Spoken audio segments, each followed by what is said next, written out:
Hello and welcome to Sydney Parade for the Spring Coatings Women's Senior T20 final between Merrion and Clontarf. Here Clontarf have won the toss and they will bowl first. And the weather is set fair at the moment. We are expecting a bit of rain later. It is a double header, of course, with the men's final to come between Clontarf and the Hills. But first up, it is the Spring Coatings Women's Senior T20 final. And the familiar Marion opening pair of Rebecca Stokel and Leah Paul make their way out to the middle. I'm going to be joined for the first 5 overs by Craig Senior. We'll hear from Craig in a minute.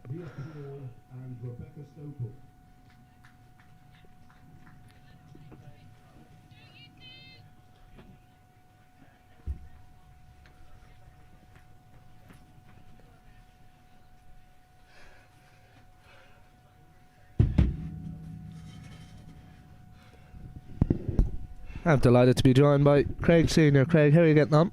Oh, exhausted. A quick sprint from the far end, but we're here now. Well, looking forward to this one. Absolutely. Should be a brilliant final between these two sides. Both have made their way into the final. Clontarf with an incredible win really against Pembroke in that semi-final.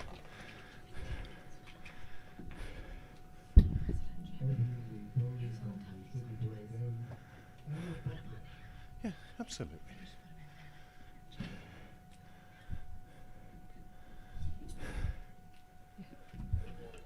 It's going to be Emma Butler to open the bowling from the St John's end. Our two standing officials for today is Ashish Sharma at the St John's end, and at the Wheelfield Road end will be Shrini Karp. And we're nearly all set to go here. Leah Paul will face up, right hand, left hand combination for Marion at the top of the order. Two experienced Irish internationals. It's going to be a challenge for this Clontarf side, but the first 6 overs could be very crucial. And we're all ready to go here for the Spring Coatings Women's Senior T20 final. I'm going to start the day with a wide. Well, that's where the left-hander, right-hander combination causes problems for the bowlers. Plus the constant changing of the field. But Merrion off the mark, they'll be happy with the start. Just a bit of team news. Rachel Delaney is on holiday, so she'll miss out for Marion, the Irish international. And a couple of players on both sides away on Irish under-17s duty. So there's some new faces in both sides, which only adds to the occasion here at Cup final day. Rebecca Stokel's going to face up to her first delivery.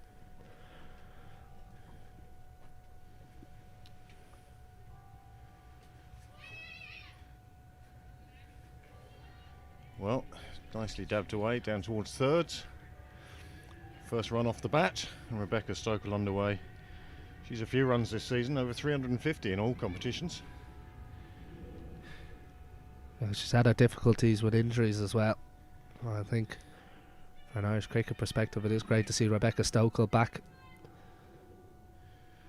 Highest score this year, 126. She's done well. That one just coming a bit slowly onto the bat there for Leah Paul, just making sure she saw that onto the middle of her bat. Of course the power play is a great time to score. Only 2 fielders are outside the ring for the first 6 overs here. Marion will be looking to make that count. Oh. Well, the first boundary, and it's byes. Extras look like they're going to play a major part here today. Yeah, a bit of a sloppy start from Clontarf. That one just beating the keeper. It's not really what you want here. There'll be a lot of nerves out there. Got to try and back up their bowler. Well, Marion, I suspect, will be quite reliant on their top order to get them to a good total today. Oh, Lovely shot played out square on the offside. First boundary off the bat. Leah Paul, lovely shot. Yeah, glorious from Leah Paul. And again, the right-hand, left-hand partnership so crucial, but Leah Paul so good through that offside, particularly anything that's short and wide. And she found the boundary there, and it's a good start from Marion. I'll be happy with this, having lost the toss here this morning.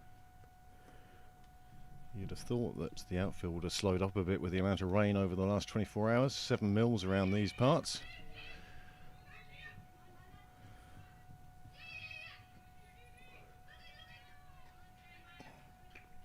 Well chased down.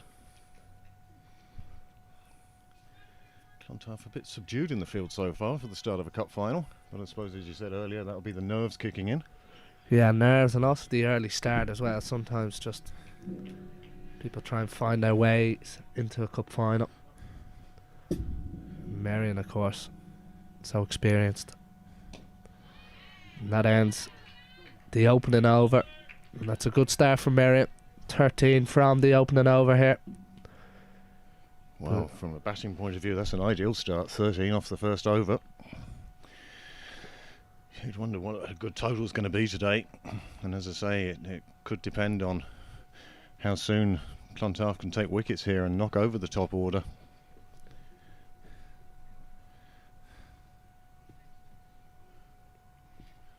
Well, you think for Clontarf, they've got to try and give themselves a chance at the halfway stage. See Marion, the favourite, you do feel. A team stacked with Irish internationals. But Clontarf have found a way in every game so far in this competition. Using the experience there of their coach and player, Bobby Deschamps. Well, it was her fine century in the semi-final that saw off Pembroke. They chased down 172, I think they got to in the end, 172 for 8. And that's the highest run chase there's been in this competition this year. It's going to be Christina Coulter-O'Reilly. It's opened up from the Wheelfield Road end here in Pembroke. And that one has pierced the gap from Rebecca Stokel, a little bit short from Coulter-O'Reilly. And Rebecca Stokel gets her first boundary of the morning. Yeah, that takes her on 5, and she'll feel good for that, feeling it off the middle of the bat. Didn't really thrash at it, just timed it through the gap, really. Picks up the boundary in front of the clubhouse. Just drag short from Coulter-O'Reilly. First look at spin this morning.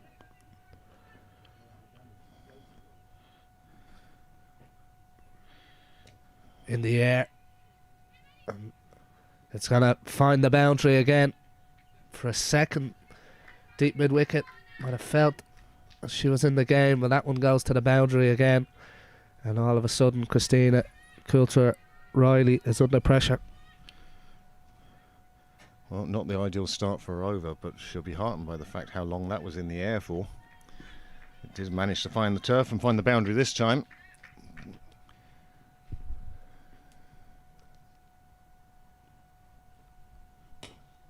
And again, piercing the ring on the offside, and that's going to be another boundary. And Coulter-O'Reilly, she's going to need to make changes to the field here now. Well, the move to spin just hasn't worked yet. That's a really strong, powerful shot from Rebecca Stokel. Hat-trick of boundaries. Marion have raced to 25 without loss. Well, changing the field. The fielder on the fence at deep square leg has now come in, and they've had to put a fielder on each side, sort of hedging their bets there, I think, a bit.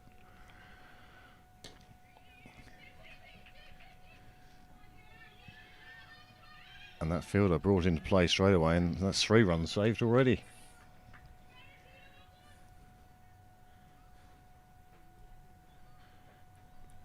You get the sense that Clontarf just want to ease themselves into this one, and Marion aren't letting them. That's the sort of danger that Marion, their batting line, possesses. Still the likes of Cecilia Joyce and Hannah de Berg-White to come. The top 4 for Marion, so important for them here today. particularly this opening partnership.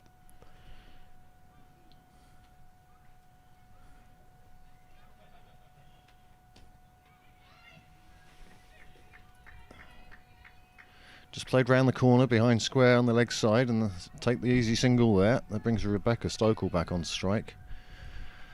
Yeah, both of these bats scoring well this season, and one wonders how the rest of the team would get on if they did lose a couple of quick wickets. But if these two stay in, they'll be looking at a very big total. And that, you must think, is maybe one of the reasons Clontarf opted to bowl first. Another well taken single. Oh! That one just bounced off the pitch and hit the shoulder of the bowler. And that's the end of the second over. Good comeback from Coulter Riley. After 2 overs, Marion are 28 without loss. Well, it's an ideal start for Merrion. They couldn't have dreamt of a better start than 28 off 2. And no wickets down, and I think that's the important factor for Merrion this morning. If these two can put a base together, they'll be able to push on later on in the innings. As you say, still plenty of strong batting to come after these two, but these two definitely will provide the rock, the foundation for this innings.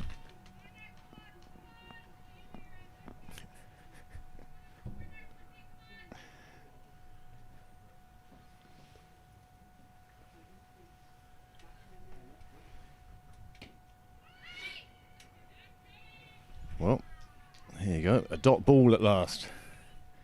Just played out to the fielder.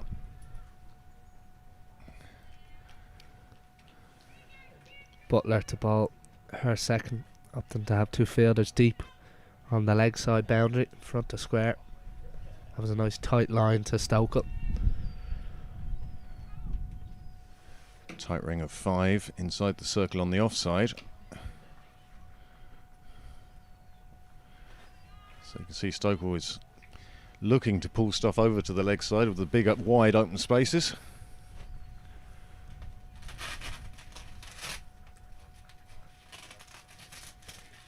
Good crowd starting to gather here at Sydney Parade.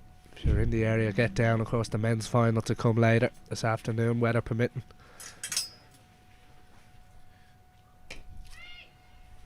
This is good from Butler. Well, perhaps she needed that first over just to settle into a line and length. Sometimes you can open the bowling and while you're settling in, the batsman's also doing the same, but today, well, these Marion batsmen have gone off at a rate of knots.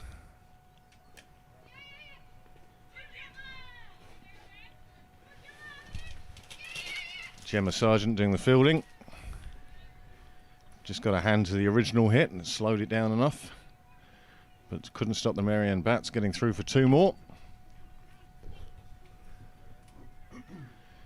Well, it's good to see a few people turning up to watch this final now this morning. Good crowd on the wall. Both clubs well supported. Change of angle for Butler. And that's good running for Merrion. Just keeping that scoreboard ticking over.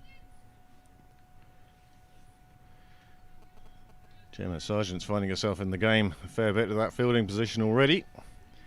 Coming in for a sister today, who's, as Sean said earlier, away on under 17 duty.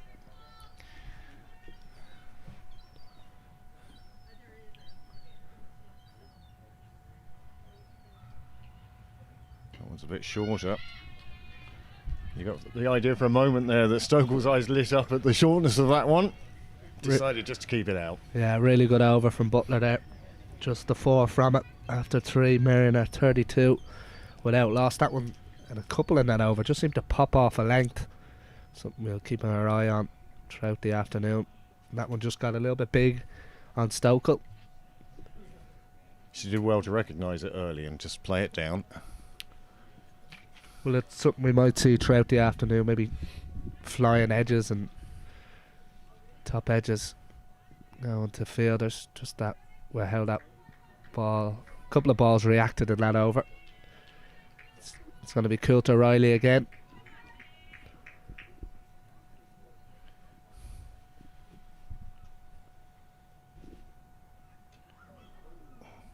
Again, Leopold went for the sweep. That one just bouncing off a good length and hitting her in the helmet. All seems to be okay. That's a better length though, you think, from Coulter Riley? Yeah, it's far fuller. And in fact, although Leopold went for the sweep, it may not have been the right shot to that length. Plenty of air this time. Leopold not letting it bounce. Oh, nice return in the field. Good backing up.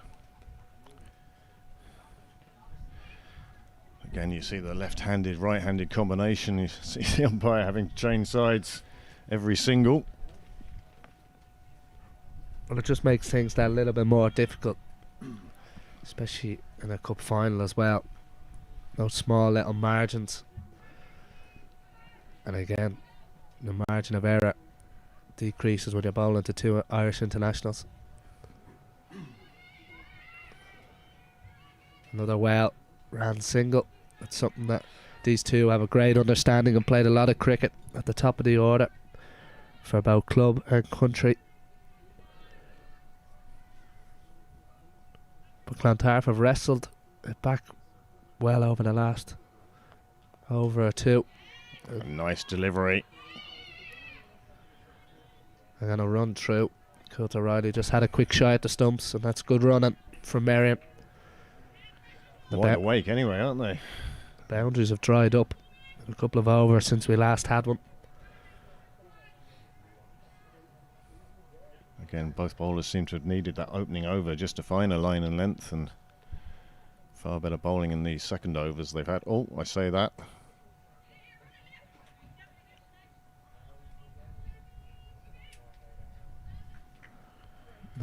That one was just dropped in a bit short. Called a no ball for the second bounce.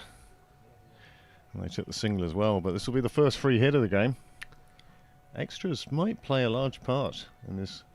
The leg side wides especially, and especially with some of the less experienced bowlers that we might see later. The leg side wide can be awfully penalising.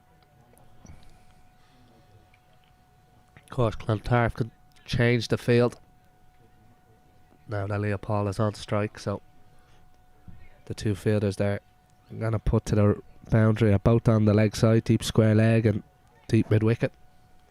So the first free hit of the day. Paul to face.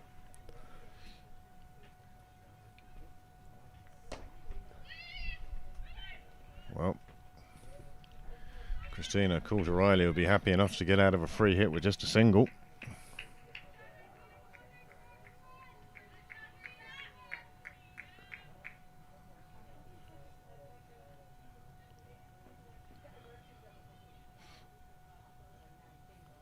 Another one too short. But there is cover back there on the boundary. That will keep it just to a single. That is the end of the fourth.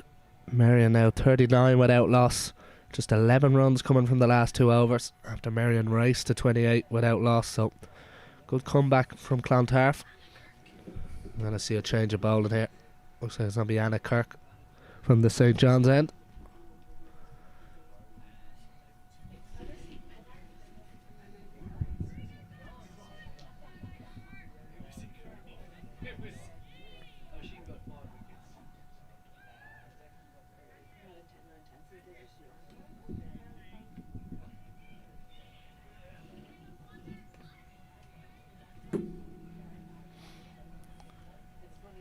Well, it's going to be a tough job for Clontarf today, shuffling their resources.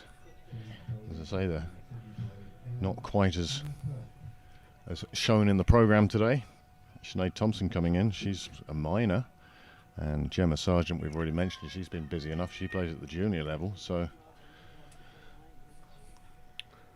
there's a bit of an experience in both teams. But it's going to be the experienced players that need to stand up and be counted today. Absolutely. In cup finals, the experienced players come to the fore. They tend to do. The cream rises to the top. This is a big spell in the game now. Last couple of overs of the power play. The two star Irish internationals batting for Marion out there. Stokel and Paul. We're going to have Anna Kirk bowling as the first change.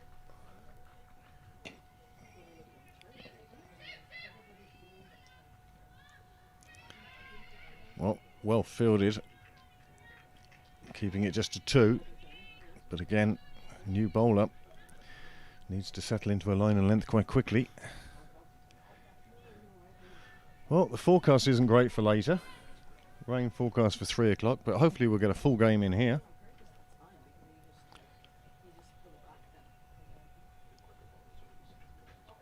Another one that's a bit short, it just gets over the fielder. Outstretched hand. Now they've got flies away to the boundary. It takes the score on to 45. Again, a little bit aerial. A little bit aerial from Stokel, but she won't mind. It's another boundary for her. She's been the aggressor of the two. It's a good start from Merrion. And Kirk just hasn't found her line and length yet.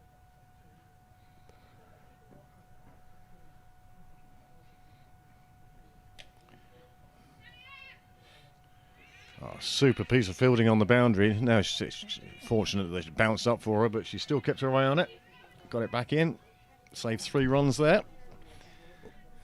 Well, if Clontarf are going to keep Marion to a defendable total, you think they're ground fielding.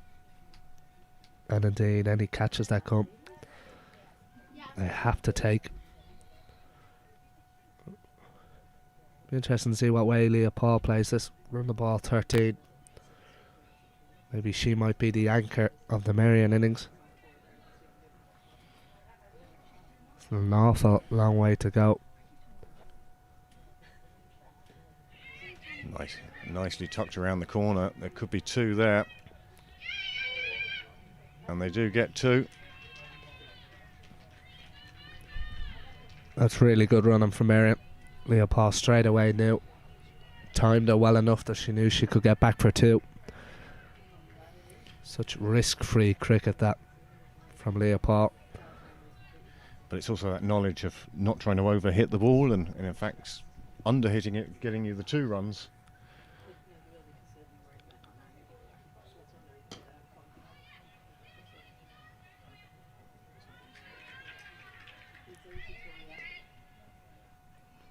Good fielding in the deep, but Marion still get back for 2. Knocked him out at deep mid-wicket.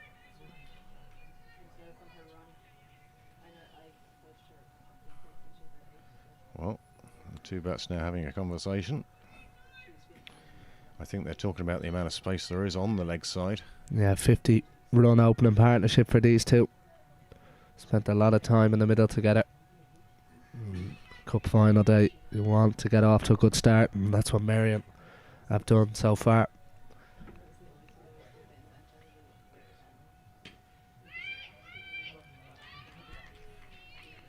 Nicely fielded in the covers. And that's the end of 5 overs. We're going to have a change in the commentary box. We're going to pass you over to Izzy Joyce and Mark Jones. Thank you, Sean. So, first 5 overs gone and 50 up for Marion. It's probably been all Marion, but they haven't really made Clontarf pay for some poor bowling, Mark. Looks like maybe a difficult wicket to bat on. It's been used a few times. Yeah, I think it was the wicket that was used for the Interpros during the week, which there was a lot of runs scored. But yeah, a little bit of variable bounce, and there certainly has been a bit of variable bowling as well, which hasn't been put away. Yeah, missing players both teams. Now we've got Bavi Devchan coming on from the Wilfield Road end, leg spin from the Australian. On the money straight away. You can see the kind of slow bounce there by the fact that Stokel's gone on the back foot. Yeah, both teams missing 3 Irish under-17s who went on their trip to the Netherlands this morning, so we wish them the best of luck. I'm sure they'll be watching on. A few fingernails being bitten.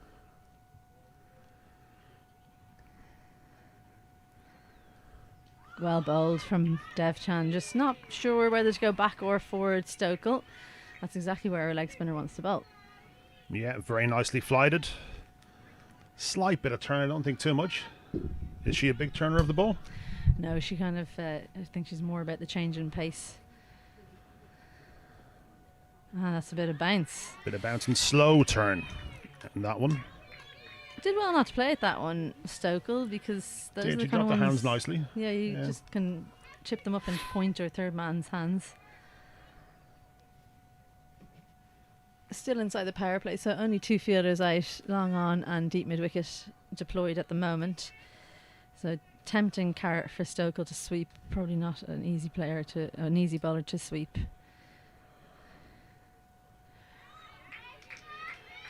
Again, it's Stokel. almost a carbon copy there, isn't it? That's 3 in a row.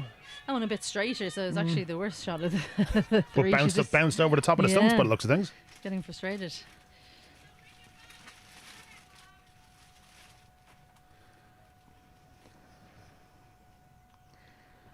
And that's a wide.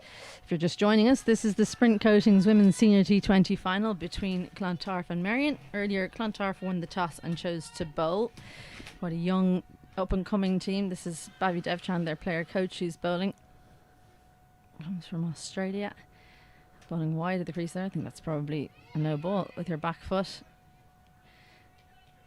I think that's Sue Lawless. Watch the spin there. Just about saved herself a sprint to the boundary. Yes. Was that the wrong one? Did that go the other way? Or are my eyes deceiving me? You can see better than me if you can pick that one. Looked like it just gripped a little bit. I think she usually comes over the top of it quite a bit, so maybe if she tried to turn that one more, you can find as a leg spinner. Bit of a top spinner. Yeah, exactly. Yeah. 2 fielders out now in the leg side, deep backward square and deep mid wicket for Leah Paul, who does like to sweep. And Bavi Devchan coming through and around the wicket. Oh, actually staying over. Bit of confusion. That's Srini Karp. Be a brave shot to sweep with the bounce that she's getting in the first few deliveries. Well, she wore one on the helmet earlier on when she tried to sweep, so she might put that one in the back pocket. Yes, very watchful that time. I'm surprised they haven't employed a 45 though. You know, if you get a top edge, that's where it's going to go, isn't it? Yeah, might be trying to encourage the sweep. You can see Paul practicing it, so maybe trying to encourage it. So the end of 6 and the end of the power play. Marion 52 without loss. Good running so far by Marion. Very quick between the wickets, Leah Paul in particular, and then Rebecca Stokel has that long reach being so tall. So 2 best friends. They play international cricket together as well, so they know each other well. It's going to be another change in the bowling, I think. Oh no, it's not. It's the same bowler. Just handing over the jumper. Anna Kirk bowled very short in her first over. She did. Got a few to jump up, which I think surprised Rebecca. I'm not sure Leah Paul has faced much of her. Yeah, Stokel facing a few dots at the moment. This is something that she's working on. I think she starts off well and then can get a little bit stuck after 3 or 4 overs. So maybe now that the field goes out, she might look to just rotate the strike, give more to the left-hander. Something that we don't have very much of in Irish women's cricket, so the bowlers do tend to struggle against a left-handed batter.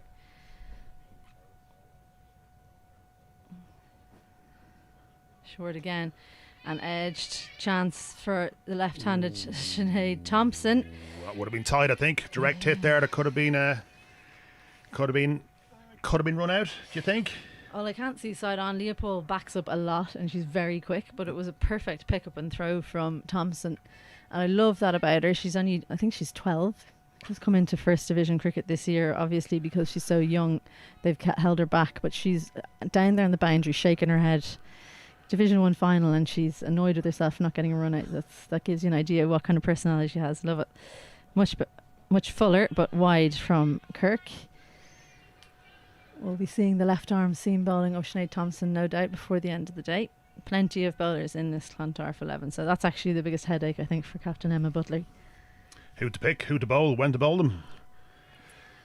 I think it's always an issue when you have 6 or 7 bowlers in your armoury, that when do you bring them on and do you get it right, and if you get it wrong, it's always I should have done this. Yeah. Pulled away to Marion Octon in the deep. Well, the issue for Clontarf is they've got their wicketkeeper and then one other player who doesn't bowl, and everyone else does. Is that the way they were coached, is he, do you think? Yeah, exactly. It's just, Okay. you know, they're all rounders. No, it tends to be the way of women's cricket, doesn't it? When they're coming up, they're all everyone's an all rounder until they get a little bit older. Well, everyone wants to be an all-rounder, whether they are or not, it's a different story. How have you found the transition back across the Tollbridge? Yeah, fine. I can still watch and see how Clontarf are getting on. Text the girls, check in. I noticed you gave back a bit of kit this morning. Yes, I still had 2 hats, so gave that back. I know they're coveted. Good running from Leah Paul. Yeah, I still coach a lot of the girls in Leinster things, Of so I course. still keep up with that. And Bavi, I would have been the contact that got Bavi Devchand over. So, you know, it's I'm Women and Girls Development Officer as well as women's coach in Marion, so lots of hats. Just trying to promote the game, and I do just hope everyone does well. Very diplomatic. No, of course I want my own team to win, but I'm always pleased for the Clontarf girls when they do well. So good, much better over this from Anna Kirk. Just seems to have found her length. Well, she does struggle against left-right hand combinations, but coming around the wicket I think is a good option. Yeah, I'm just wondering on the last delivery there, he seemed to run right across front of the umpire, so there could be a word or two in a minute.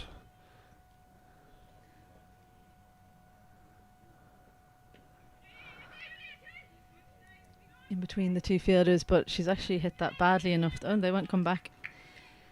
That was a good pick up and throw. Settle for the 1. What do you think is a good score on this today is? It's very difficult to say. A lot of isn't it? runs during the week on it, so slightly different today. It seems it is very well worn. I think both of us were out there, and Yeah. there's a lot of, I suppose pitch marks is the wrong word, but you know what I mean, a lot of dints in it where you could get a bit of Yeah. a variable bounce. Well, we've seen some of it so far. We Yeah. normally have a good debate about this on finals day. What's your guess? Clipped away, beautifully played by Stokel. Work for Julie McNally to do in the deep as well. Great pick up. Yeah, really good work from McNally. Keeps that to 2, saves 2 for her team. End of 7, and Clontarf pulling it back somewhat there. 59, or Marion 59 without loss. I reckon a good score is a power score is probably 135. Good score 150 plus. That's what Marion will be aiming for, I would say. Okay. I was thinking about 135 myself. I think extra's going to have a lot to play in this today. I'll revise up and go 146. You think that's what they're going to get? Yes. Okay. I think they'll probably get Par about being, 150. par being 135. Yeah. Sounds about right to me. But there is a bit of weather around today. The forecast for this afternoon isn't brilliant, but it is changing all the time. So hopefully we'll definitely get this game in. Down the track for Leah Paul. And plenty of air that time. And later on, we do have the LHK Alan Murray Cup final, the men's senior T20 final. To bring you, that's Clontarf in the Hills. That's at 4 p.m. So hopefully, weather permitting, you'll join us for that as well. Full again, worked into the deep. I think they missed out on a lot of boundary balls here today. There's been a lot of full tosses just knocked into the deep for 1, and on another day they zinged to the boundary for 4. The score could be up to about 80 or 90 now. Yeah, absolutely. If you're going to bowl a full toss, that's the one to bowl. Just dropping. She had to run down and cut it kind of the end of her bat. So A slow, loopy full toss. Never easy to put away. cover long on, deep mid wicket and deep square leg now out. That's a good shot from Rebecca Stokel. Manages to bisect mid off an extra cover for a beautiful boundary. First one we've seen in our stint, Mark. Yeah, it is. Very nicely played as well. Didn't try and hit it too hard. Maybe that's the key today. They've maybe swung a little bit too hard at some of the fuller balls. But that was a long half volley and just played through the line and all the way to the boundary. Of course, 6 overs gone now, so the fielding restrictions have lifted. You're allowed 4 outside the circle now. Yeah, so long off goes out and they've brought cover in. So no width. She can't give any width here, Bavi Devchand. Like to see extra come a bit straighter or a bit tighter even. Clipped into that vacant 45 area. Anna Kirk is lightning, but even she won't be able to cut that off for 2. Yeah, nicely played. Well run. Just keeping the scoreboard ticking away nicely here without doing anything spectacular. Yeah, I think though Clontarf will be happy with the last 2 or 3 overs. They were going some for the first 5. Lovely shot straight down the ground. Work for Christina Coulter-Riley to do. A very bad look for her. Good effort in the deep, but those ones are always difficult, bouncing up into the face. Second boundary of the over for Stokel. Yeah, it was a great effort to stop that on the line. But very nicely played. Bit of a short arm jab there. Just got the bottom hand through it to flick it over the bowler's head. Yeah, I think actually Clontarf are missing a trick. Have mid off, mid on up. Stokel looked really uncomfortable coming forward when they were up in the ring. Now she's able to just plant the front foot and push through. That's a misfield, unfortunately, by Molly Butler. Hand goes to the face. She knows she should have done better. Yeah, a little bit unfortunate there. But you're right, she seems to really be reaching for it when she goes onto the front foot. Yeah, so 8 overs gone. Marion are 71 without loss. Yeah, she just looks worried about hitting the catch to the ring. But when those fielders are back, she's not too. She just doesn't try and hit it too hard, makes sure she doesn't hit the catch to the boundary, and in fact is finding the boundary much more easily. Yeah. Change in the gloves for the 2 batters. A bit of a drink. It is humid, even though there's rain coming later. It is warm and sticky, all right. There's a lot going on out there at the moment. Gloves and drinks and sweeties and, and biscuits being brought out by the looks of things. So we're going to see Sinead Thompson come on for the first time today, left arm seamer. Brother Luke will be playing later on for Clontarf. So men's and women's teams in the finals, and brother and sister hoping to go home with the gold medals today.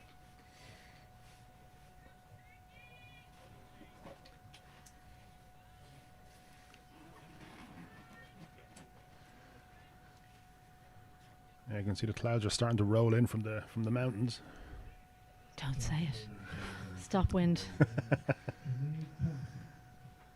There's a saying in Leinster: when you can see the clouds, or when you can see the mountains, it's not raining. When you can't, it is.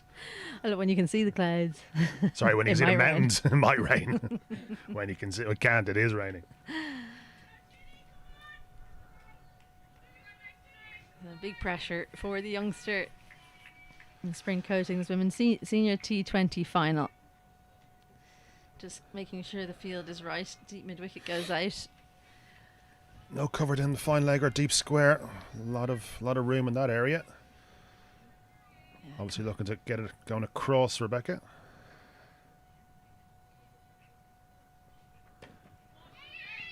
Short one to start. They're going to throw it. The here could be strikers, and they're going to run again because long on hadn't come in.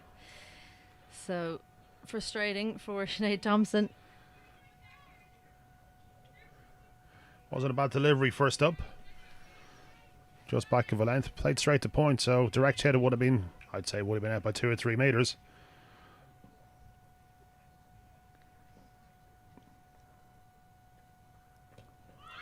Big shout. And given not out. I think the angle is wrong. Left arm over. Probably pitched outside leg, but surprising Rebecca Stokel here. Sinead Thompson just maybe bowling a little bit quicker than she expected. Yeah, I think that one pitched outside leg, all right, Izzy. Trying to work her way down to leg, the vacant fine leg area, but just caught her on the pad that time. Yeah, they usually do pitch outside leg, don't they, for left armers? Yeah, it's very difficult for a left armer to get an LBW decision. Gets onto this one nicely played straight of mid wicket on the boundary. Bobby Devchand has to do work. Good balance there from Stokel. Yeah, nicely clipped off her legs. Didn't try and overhit it again. That was probably a little bit unfortunate not to time it just that little bit better. It would have raced away for 4. But pulled up by Bavy. Very nicely fielded in the deep.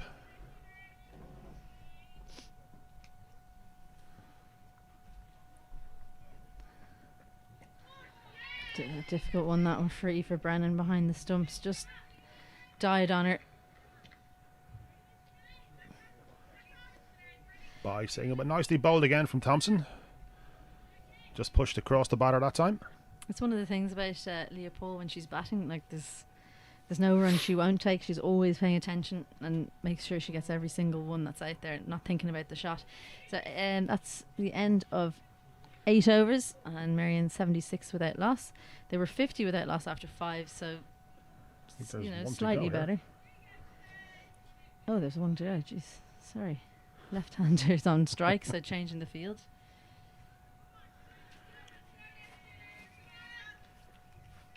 Interesting to see how Thompson goes against a left-hander and doesn't bowl to too many. Does well. Finds the gap though, Leopold. Emma Butler giving chase. That's going to run away. Beautiful shot for Leopold. Makes use of that final delivery. Brings Marion up to 80 at the end of... There's not the end of 9. Still another one. You're dying to get rid of this over, aren't you? Not even sure there's a wide either, was there? No, there wasn't. There It's wasn't. just taking a while to change the field. There's a lot of people moving, and yeah. Need to hurry this up. It was a very good shot, to be fair. Straight down the ground to Butler.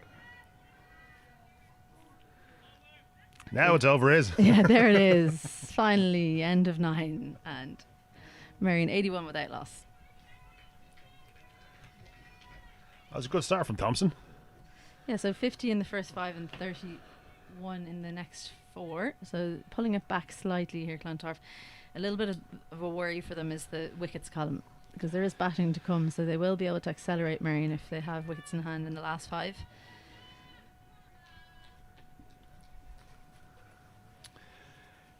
Yes, they could do it breaking this partnership all right and breaking it quickly. Marion haven't really extended themselves as yet. They've just waited on the bad ball. They haven't had to take many risks as yet. And with the score on 81 after 9, we might have to revise our totals if this continues in this fashion. 4 fielders out, deep square, deep mid wicket, long on and cover for Paul. Nicely flighted.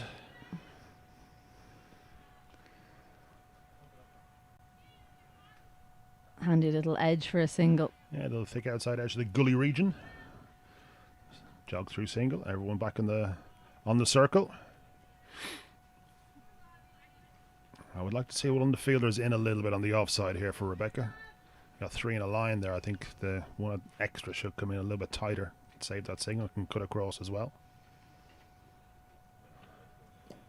Clipped, but mid wicket on the ring. I think that's the fielder I'd have in. Lots of fielders behind her to save the boundary. She should be in tight, saving the single. I can understand extra cover. They're trying to make a line there, so that it's difficult to get it through the offside and giving plenty of room to long off to field anything that gets hit down there. But mid wicket on both sides too deep for me. Ooh, very well bowled. A quicker one. I'd say that's just shaved the off stump as well. A little bit of bounce mightn't have been Bevy's friend on that occasion. Leopold just itching to get down the wicket. Saw her coming, Bobby Devchand.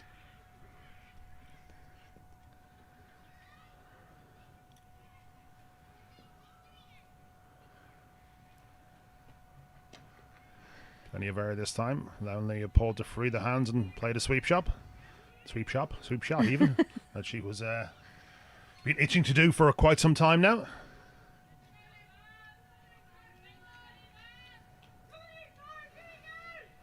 They won't mind this Clontarf. Singles are fine as far as they're concerned. Singles off the first 3 balls of this over. So last ball you over then is it? There was a dot in there, Mark. Was there? Remember that one Oh, that there you was, said yes, shaved there off was. stump? There was. Right back at me, huh? Yeah, that's it. Good dot there as well. Yes, that's 2. These stints are too long for They us, are aren't very long. Yeah, 5 overs, way too long. Not beautifully bowled. Hey, see if she's in tighter now, and that one's might have got a catch.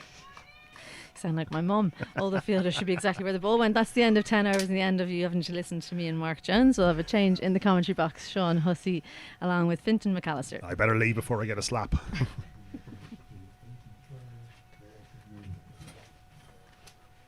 Thanks, Mark. Thanks, Isabel. Sean Hussey here. Delighted to be joined by Fintan McAllister. How are you getting on, Fintan? Not too bad. No, great to be here. Brilliant spectacle out here in Pembroke Cricket Club. Brilliant. What you make it the opening 10 overs? Marion 84 without loss.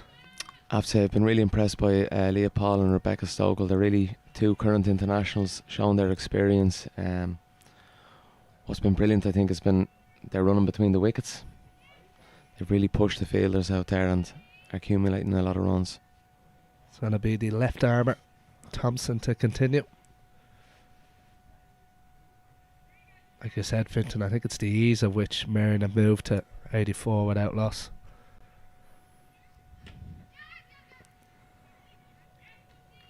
Again, good running.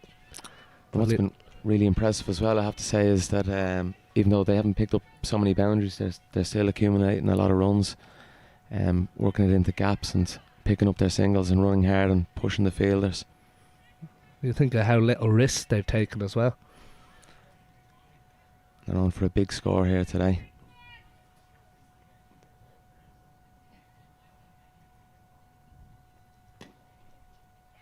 That's a good dot. Clontarf have battled back well, because at one stage Merrion were 28 for none rather after 2 overs, and had a really strong start to the power play, but Clontarf have battled back well here. They're a little bit slow to get going.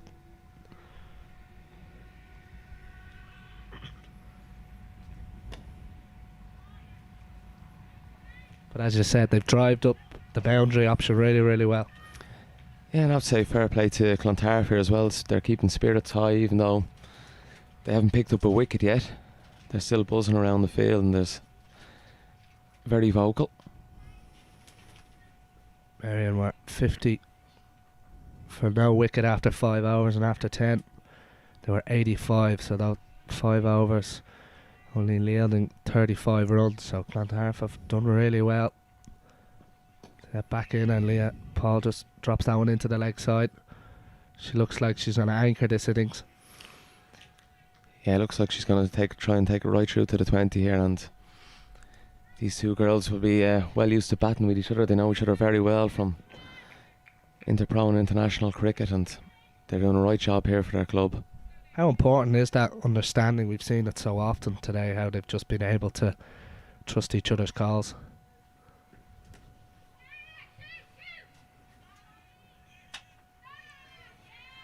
Really good fielding in the deep by Babby Deshawn. How important is that, Finton, when you have a good understanding with your fellow partner? Yeah, big time. You can even see out there, sometimes they're not even calling, they're just looking at each other and going for the single. They haven't looked in any danger here at all today.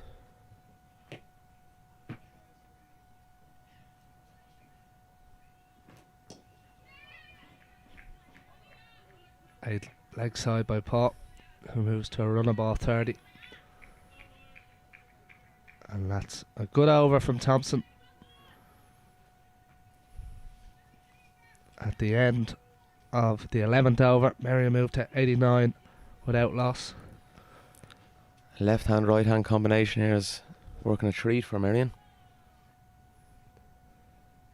As you can see, scorecard on your screen. Still plenty of batting to come. The likes of Cecilia Joyce, Hannah de Berg-White, Celeste Rack. Of course, Marion without Irish international Rachel Delaney today.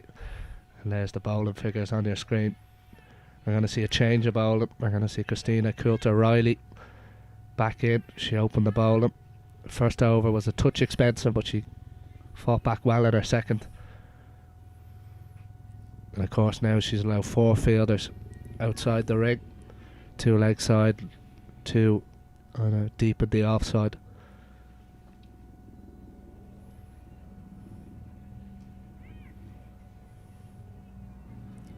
Played well behind square by Paul. Good work in the deep. Get back for a couple.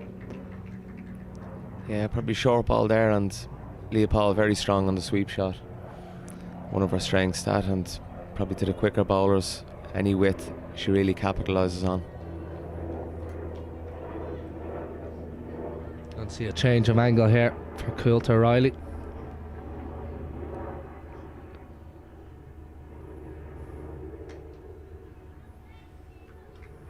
This is good from Clontarf. That boundary option has dried up. Big time. It doesn't seem to be bothering the girls, so they're still they're still working their singles into gaps, and I think what's been really impressive is even the good balls they're pushing into gaps and getting their runs, and they're on for a big total here.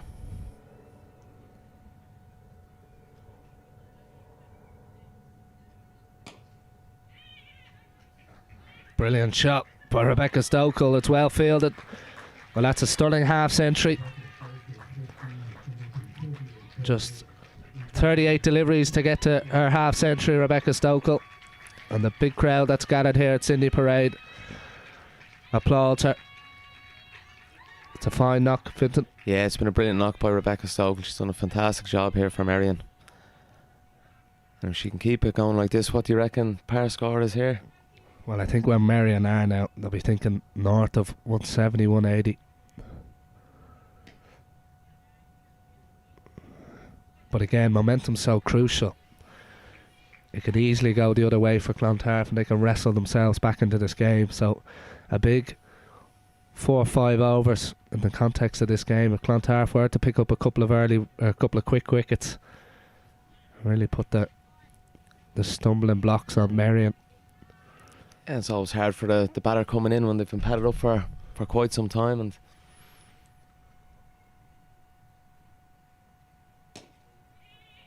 that's a fine shot by Stokel. A good work in the deep by Emma Butler, the Clontarf captain. And again, no boundaries, but Marion's still picking up plenty of runs out there. yeah, good bit of fielding out there in the deep from Emma Butler there. Chose to go with the feet. Effective, if nothing else. In the air, played out to Butler again at long off, who just misjudges that one. And then a big boundary for Merrion. And that is the 100 partnership between Rebecca Stokel and Leah Paul. Comes up at the end of the 12th over. And what a start Marion have made here in this cup final. These two have so much experience of playing with each other. The two big Marion guns with the bat, the two Irish internationals, and they're leading their way in the cup final.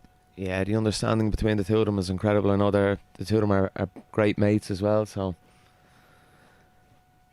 they've got off to a flyer here in the first 11 overs. You were speaking to them before the game, Finton. They both have a very carefree approach to the game.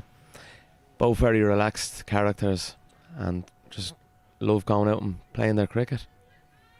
Love batting. I think we might see Stokel really press down on the accelerator now.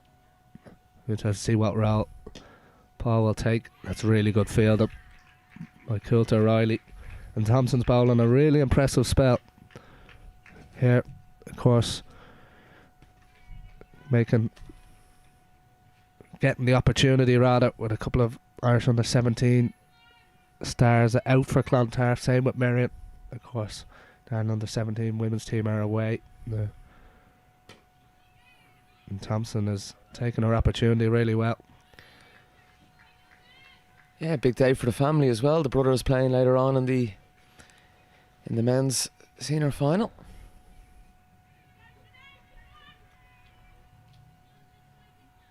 It is, when you look down the list of the Clontarf players, there's a lot of familiar surnames in there. Of course, the same with the Marion side.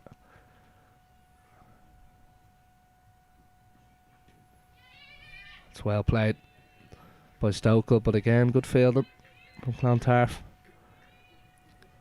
Yeah, nice soft hands there and working it really well around the ground.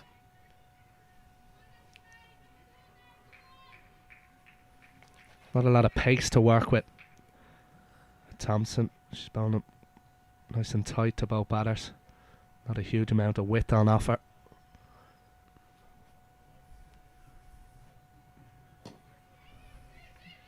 Paul plays that down the ground. She can't offer any width, of course. She's now in deep on the offside. That's one of Leah Paul's real strengths. If she does get any width there, she is going to find the boundary. She's very strong through that cover point area.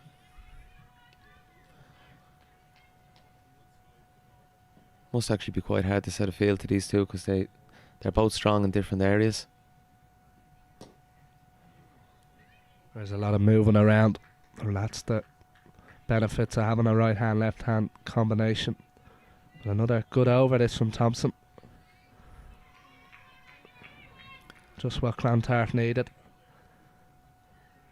Do wonder what the strategy for Marion is going to be for these next 7 and a bit overs.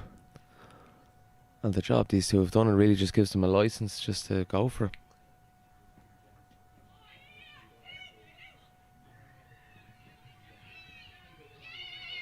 Again, really good running from Merrion. Be a couple of leg boys. The running here between these two has been incredible. They're just pushing the fielders. Again, we said the understanding between the two of them. They know each other so well. And that's the end of the 13th over. Marion move on to 106 without loss. And at the moment the weather is playing fair. We are expecting a little bit of rain later. We are due to have the men's cup final between Clontarf and the Hills, which should be a really close game if it does get the go ahead. Yeah, hopefully the weather holds off for us here today, and at the moment we look okay. Been a busy weekend for the Clontarf's men's team as well. 3 games this weekend. It's what you want at the business end of a season, isn't it? You want to be playing games, meaningful games with cup competitions on the line. We're going to see the first of Juliet McNally now from the Wheelfield Road end. Another big day for another family in Clontarf, the McNallys.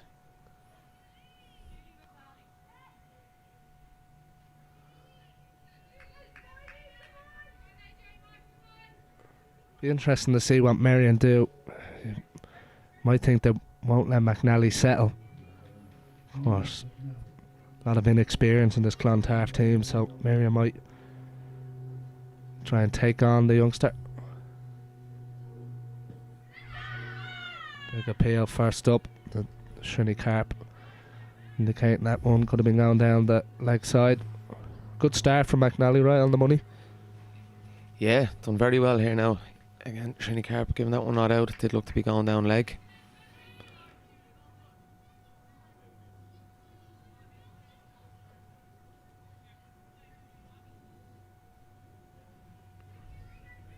Just a couple of changes in the field. Deep covers coming into the ring. 3 out on the leg side and long off for Leopold.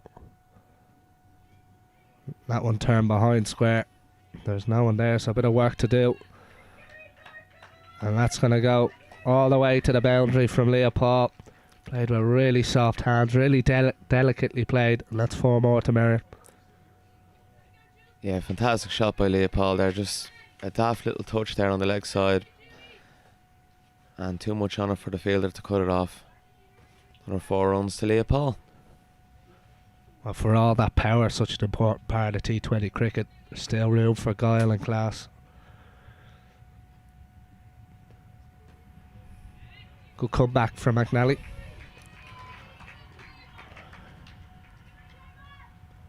Again, a young side here from Clontarf, and it's been great to see the way they're buzzing out in the field. I know if it was myself, my head would probably be down not taking a wicket in the first 13 overs. But fair play to them, they keep buzzing around. Another appeal. Shrinny Carp again says not out. Nice and tight lines for McNally. Not offering any width to either batter. But you're right, they were a little bit sluggish to get going. Clontarf, but they've eased themselves into this one. Of course, they'll be confident chasing anything after their semi-final heroics. That one's going to be a wide. Yeah, Julie and John McNally, both students of Holt Road, were previous winners of the Leprechaun Cup. It was a couple of years ago now.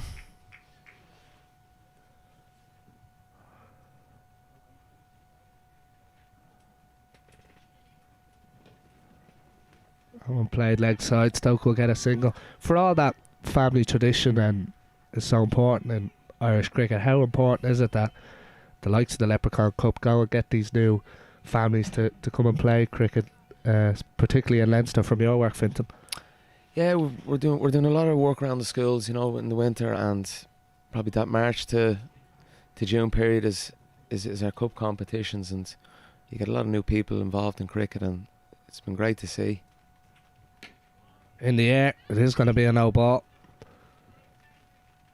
So Paul will pick up a couple at the end. And I'm sure she was itching to get back there to take on the free hit. Just a few drops of rain now down here at Sydney Parade. Hoping we'll avoid most of the heavy rain till later. A couple of umbrellas going up on the wall. Good crowd has gathered on one of the showpiece days of Cricket Leinster. Free hit to come here for Paul. And it's good bowling from McNally. Gets out of her over well. Just 9 from the over with the no ball. And after 14 overs now, Marion are 117 without loss. Both umpires just having a little look at each other as the rain does get heavier. Yeah, it's starting to come in here a bit now. And a couple of people making run for shelter on the famous Pembroke wall. The old bar will be busy there, I'd say now. A lot of people looking for the best vantage point, getting in out of the rain. Both umpires look like they're happy to continue on. I think that would be the sensible decision. I don't think we're going to get too heavy a shower now.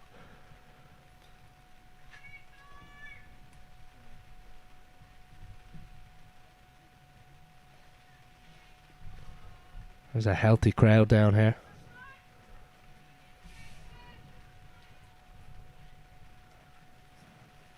At Sydney Parade, but the umbrellas are up.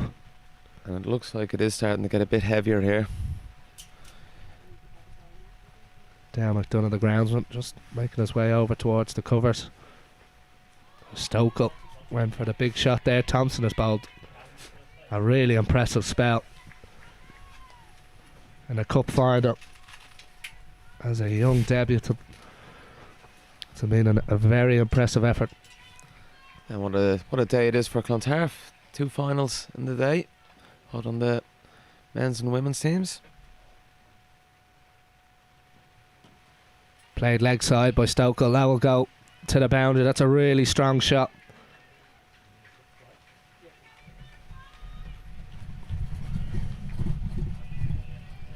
That's the power she possesses. And Thompson just bowled that one into the arc of Stokel, and I think now we're going to see the acceleration for Merrion with just under 6 overs to go. And they'll be looking to get north of that 175, 180 mark. And with these two at the crease. Well, they're definitely well on for it anyway. Oh, now beats everyone. And that's going to race away to the boundary as well for 4 boys. Also with the rain, that wet ball maybe causing a few problems. Yeah, it's going to be hard to bowl with that ball now at the moment.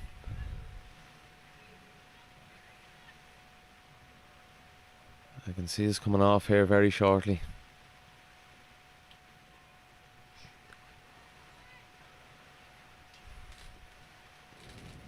It is getting, a lot of people are making that move for cover. It is getting really heavy here. As Fintan said, Clontarf are in the next final as well. Played down the ground by Stokel. I've seen a lot of the Clontarf men players around cheering on the women's side. They'll be hoping to get action to get on the field later rather. We are expecting heavier rain forecasted for before the men's final. We were hoping to get the women's final done without any rain. We have got rain here at Sydney Parade, but it does seem to be easing as we speak. Brilliant shot by Leah Paul. And that's the risk you run when you don't have anyone deep on the offside. Well, I think to someone like Leah Paul, you probably have to have someone out in that square boundary, or out in that cover boundary, because that is really one of her strengths, is hitting through there. Any width, she really capitalised. She's so strong through that area. I think they might be missing a trick here, the Clontarf side, not having someone out there. Well, it is only 4 fielders allowed outside the ring. And we are going to see a change in the field. Deep cover is going out. Yeah, I think that's a good call. As we said, that's one of Leopold's big strengths, hitting through that area.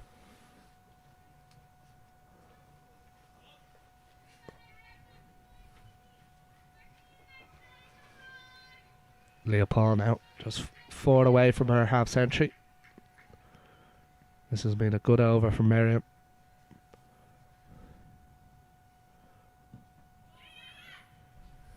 Another tight signal.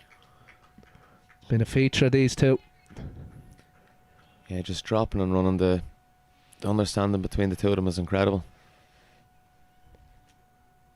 And that's the end of the 15th over. Marion have moved on to 131 without loss. We're going to hand you over now to Isabel Joyce. Thanks, Huss. I'm delighted to be joined by Cricket Leinster President Jim Bennett. Welcome to the mic, always a popular one. And you've been a busy man this summer, haven't you? Thanks very much, Isabel. Yes, it's been very busy, but it's no hardship to look at cricket. No, that's true. Unless it's raining, but it seems to have stopped now. Yeah. I'm told that that's not the shower that's expected. So this is a different shower. So 15 overs gone, and Marion still no wickets down, 131 now without loss. And you can see, Jim, the kind of change in the mindset of the two Marion batters. They seem to be on the attack now. They have done, yeah. I haven't been reasonably conservative. They're now looking at a big total. Lovely shot. Great pick-up from Sinead Thompson and extra cover. Great stop. I was just hearing from people on the wall, very impressed with the energy in the field of this Clontarf team. It can be difficult if you don't take a wicket, but it's a youthful team, still running between the wickets when there's left to right hand combinations, and even though there are no wickets down. Yeah, and they've maintained that spirit right through the game. Is that no? Brilliant running there, because that's Christina Kilter-Riley in the deep, and she'd be probably one of the strongest fielders in the Clontarf team, but they're run a little bit ragged, this Clontarf first 11. They are. Every shot now is a single at least. They're going, so you're looking at a serious score here.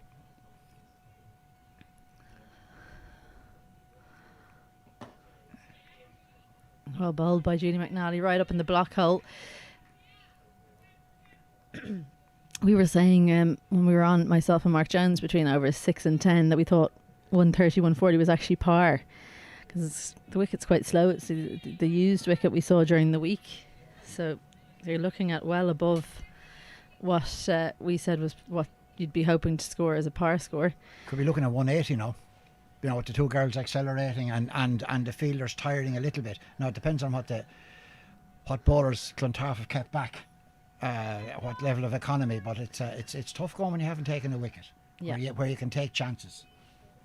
Yeah, they have Hannah de Berg-White and Cecilia Joyce coming in next. Celeste Rack as well down at number 5.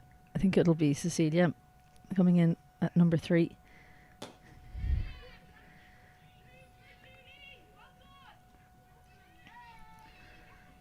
A sneaky run there by Leah Paul. Yes, the second one, yeah, nice.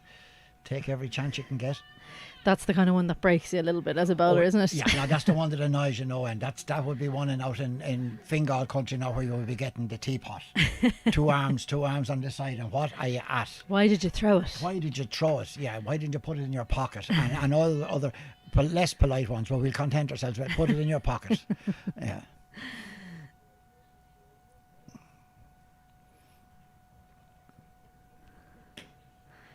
That's through the field. No fielder on the boundary, so chase for Maya Naughton. Really good work in the deep. Well fielded. That's perfect technique from Naughton. Brilliant. Well fielded. Well done.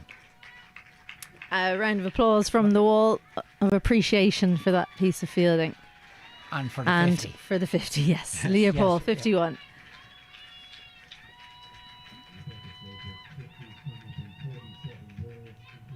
I think the initial clap on the wall was for the fielding, and then the Merrion tent recognised it was Leopold's 50, so 2 50s now for Marion in a cup final. It's really mature batting from them. And very good. They've given no chances. No, they've been very, very good.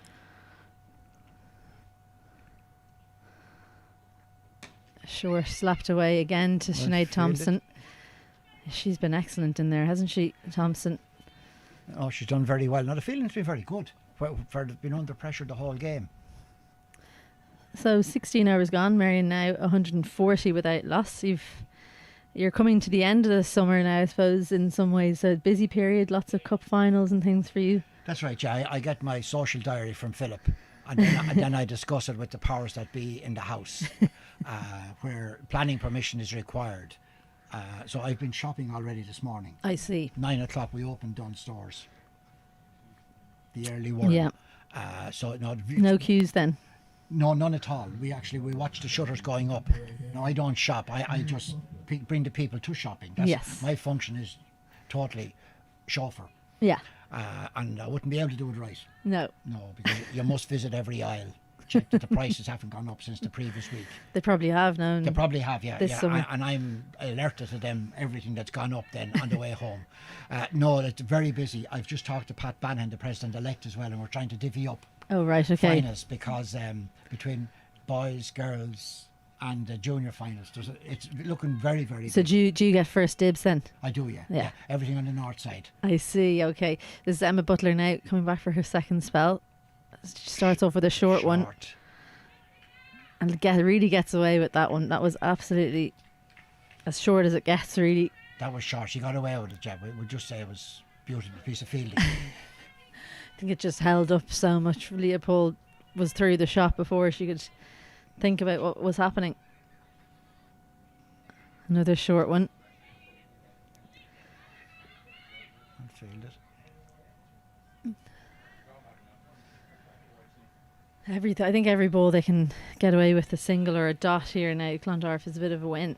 It is a bonus. I mean, I saw that in the Interpros during the week in the IP. If an over only went for 8 or 10, Yeah. there was tumultuous applause. Yeah. So it's a different way to play cricket. Yeah, it's such a quick grind, isn't it, Pembroke? As I said, the wicket a little bit slower, but still always free scoring here in Pembroke. I chose to bowl first, Clontarf, so you just wonder if they're ruining that decision. Oh, hard luck. But that's one of the joys, that's you don't know what you should do. Now, I mean, I was at a game on Saturday and the lads were kind of saying, you hope you'd lose the toss. Yeah. So then you can't be blamed for making the wrong decision. Oh, 100%, because I know that there was lots of debate in the Merrion tent about batting or bowling first. Tend to like to bat first, but with rain around, you should bat second. So you lose the toss, there's no blame. Yeah, and you're not, because everybody knows. I mean, I was at the National Cup game yesterday, and the North County lads were the different fellas. Their batting order was wrong, and then a rush fella, they reckoned he bowled from the wrong end. Had he could bowl from the other end, and so it's hindsight is a very precise. Yeah. It's a job for a loser, really, captaincy, isn't it? You get every decision questioned. And everybody knows more than you. 100%. Yeah. My favourite is when you win a game and you still get every every decision. Well, it's even better questioned. when you win a game. That at least you're on high moral ground. You can justify it. No. Well failed it. Good pick up by Molly Butler there, sister of the bowler, Emma Butler. Still lots of work to do. They'd be praying they get the left-handed Leopold out here, changing the field every second ball pretty much. It's always a nightmare, isn't it? Left-right hand Left and right, combinations. yeah, very difficult for bowlers, but they haven't made any chances really, have they? No, I think she let Emma off the hook there as well, but a very wide delivery. Paul hits that one down to long. Also, good over that one for Clontarf. 17 overs gone, and they Marion now 145 without loss. So just the 3 overs left, and I'd say the people in the tent have pad rash. Be watching this, wanting to get out. Am I going to get a bat at all? This is a great game. This cricket. Yeah. And your parents here and your grandparents here to see you batting. But the thing I remember, parents had to want to know how well the young lad looked in whites. Yeah. It wasn't playing cricket. It's just that he looked smart. Yeah, and now they're not even wearing whites. So this is another era, but it's lovely how well turned out the teams are. Yes, no, But you're right. It's tough going. That's why I wonder now, know nothing about it, whether there could be retirements in the Yeah. T20. Not the 50 over, which is where you're trying to bring cricketers on. There is in lower divisions. There's forced retirements Yeah, in women's cricket anyway. yeah. But not not generally in cups. No, I can see why. Because Yeah. you see, the difficulty, I suppose, with the retirements as well is it militates against a small club. Yeah. Who don't have as many. I mean, you're looking at Merrion there, have strength and depth. Yeah. And so Clontarf in fairness would have strength as well. But a small club might have only one or two. Yeah. And if they have retirements, I mean, I remember back in the day when Owen Morgan was playing, you'd let him get to 35. Yeah. And you hoped he got in a hurry. Because then you probably were into, but it's the retirement's militated now, but they promote involvement. Yeah, exactly. So it's about what the focus is. So that's a big edge from Leopold between third man and point, but just two. A little bit of rain maybe has slowed up the outfield. May have done, and the runs have slowed up as well. We haven't Yeah. seen the boundary for a No. while. Few brother-sister combinations in this Clontarf team. Julie McNally with ball in hand right now. You'll see her brother John McNally if you watch the men's final later on. That's a fine cricketer. And That one's in the air. Sinead Thompson underneath it, and the first wicket down. The left-handed Leopold just didn't get hold of that one. Julie McNally strikes, and it's the youngster Thompson who holds on. So Leopold goes for 58, and Clontarf have their first wicket with Marion on 149.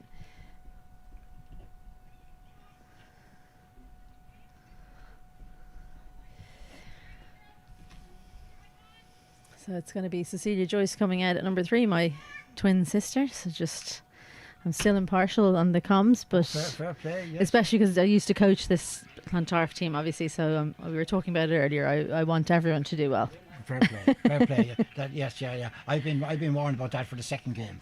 I'm neutral. Yes, exactly. You have to be neutral, and none of this we stuff. No, you know. No. We need runs or anything. No, Yeah.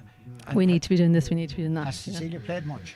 She played a good bit. season. She made 100 a couple of weeks ago for MCC against a Leinster President's 11 here, which was a really good 100. Actually, won the game for MCC.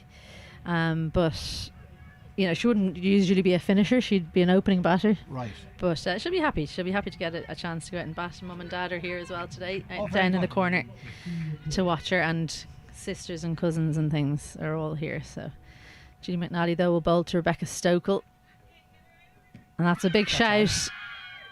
And given 2 and 2 for Julie McNally. We're on a roll, Clontarf. We're into them. Yeah, they're just getting wickets right at the back end here. There's no better stopper for runs than taking wickets. So 149 now for 2 Marion, and 2 new batters at the crease.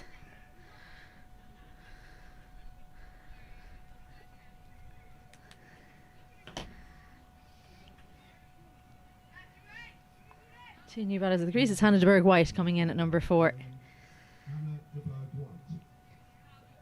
Hannah de Berg White is a good hitter straight down the ground. A good golfer and hockey player, so it's a really lovely swing of the bat. Oh, very good. Quite a nervous starter though, so 2 different runners as well. Cecilia will look to get it in up and down. Hannah likes to hit a big ball more, so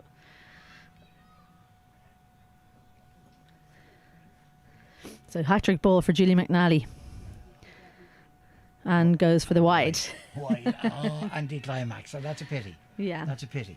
Well, I don't mind it. She was looking for a Yorker on the stumps, just missed a slight bit down leg. So if she'd got it just a little bit better, just bowled a tiny bit straighter, she gave herself a chance.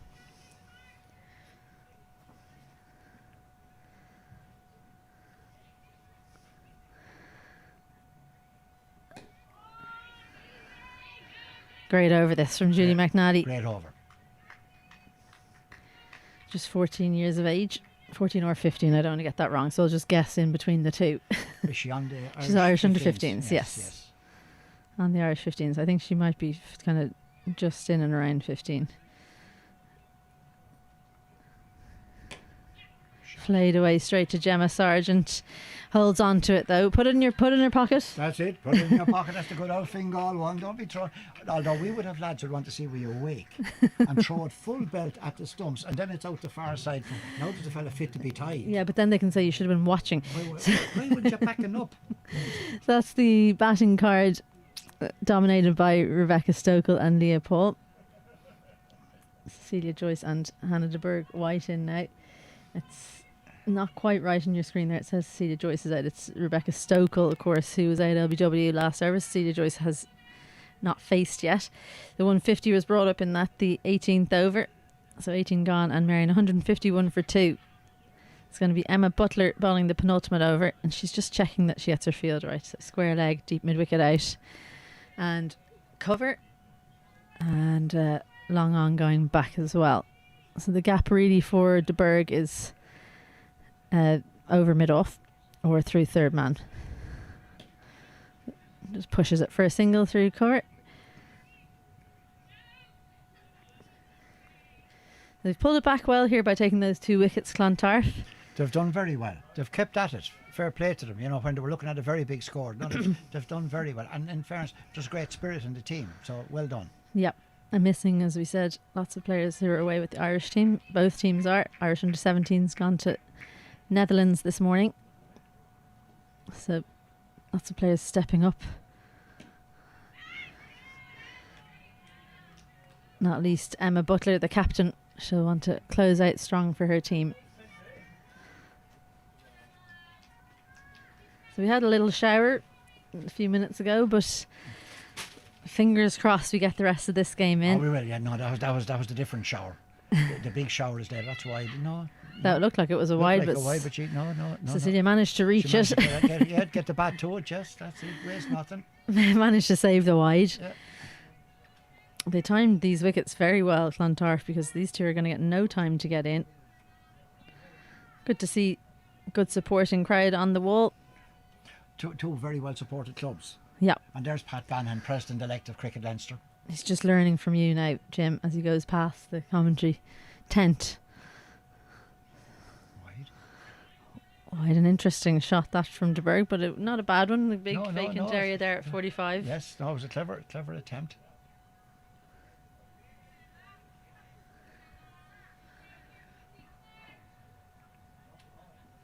So anything under 165 will be a real bonus for Clontarf. Hoiked away to Thompson in mid-wicket. She seems to be everywhere. She's everywhere, yeah. She's a fine fielder. They're very, very good. Yeah, so young. Just still under 13 on the Leinster under 13 team. Her brother, she's the other brother-sister combination. Brother Luke will be playing in the men's final later. That's right. Yeah, that's right. Yes, I saw the name. Yeah. Oh, big shot from Cecilia there, looking to push it along. If she hit that, the ball had never been found. I think it would have gone straight into her stumps. It would hit the bottom edge.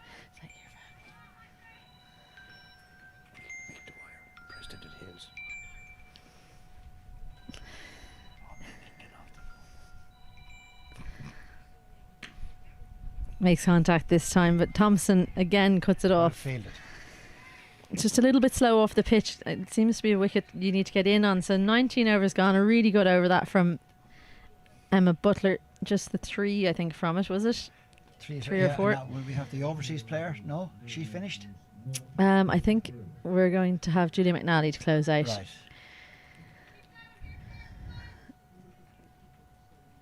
So there's your correct card. No, it's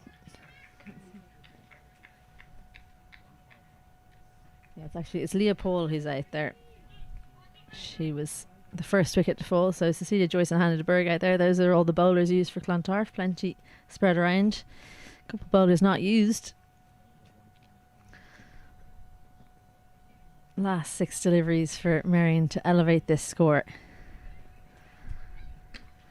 Full toss and just plinked. 1 run. That's a real bonus, that one, just going for 1. Just 1, yeah. Now if she can keep this to 5 or 6.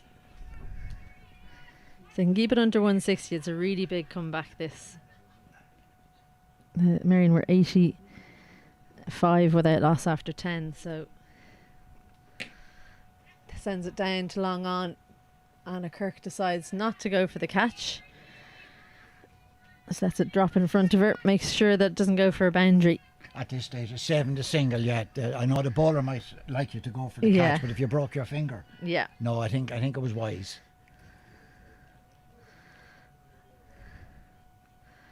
Clipped off the legs, and they'll look to take this on here. Emma Butler does well though, straight to the fielder. So just dealing in singles now, Marion. We're looking to get a few boundaries off these final few deliveries.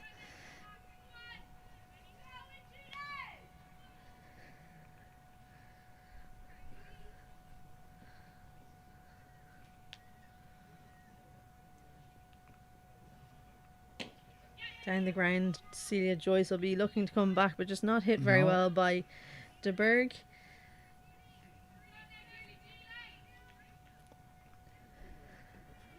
Bit of invention maybe now from the two batters. Might see a bit of moving in the crease, running down. What's your guess? A lap. Oh, okay. That'd be the first time I'd see Cecilia play a lap. She goes deep in the crease, looks to go baseball style, and de Burgh not interested.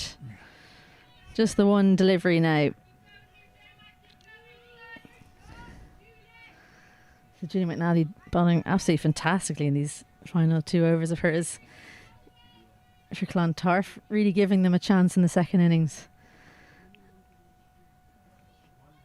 And goes the Yorker, digs it out. Cecilia Joyce for a single to close out the 20 overs. So that's all 20. Marion finishing on 158 for 2. I think if you'd offered Clontarf that at half time, halfway through the innings, they would have bitten your hand off. They would have taken, or even at 15, 16 overs. Yeah, they'd absolutely. have taken. I know that Clontarf have come back very well and kept themselves in it. Although 18 overs is a big ask. Yeah, it's a big ask, but they do have batters who can do it. They've shown it in the semi-final and in previous rounds of T20.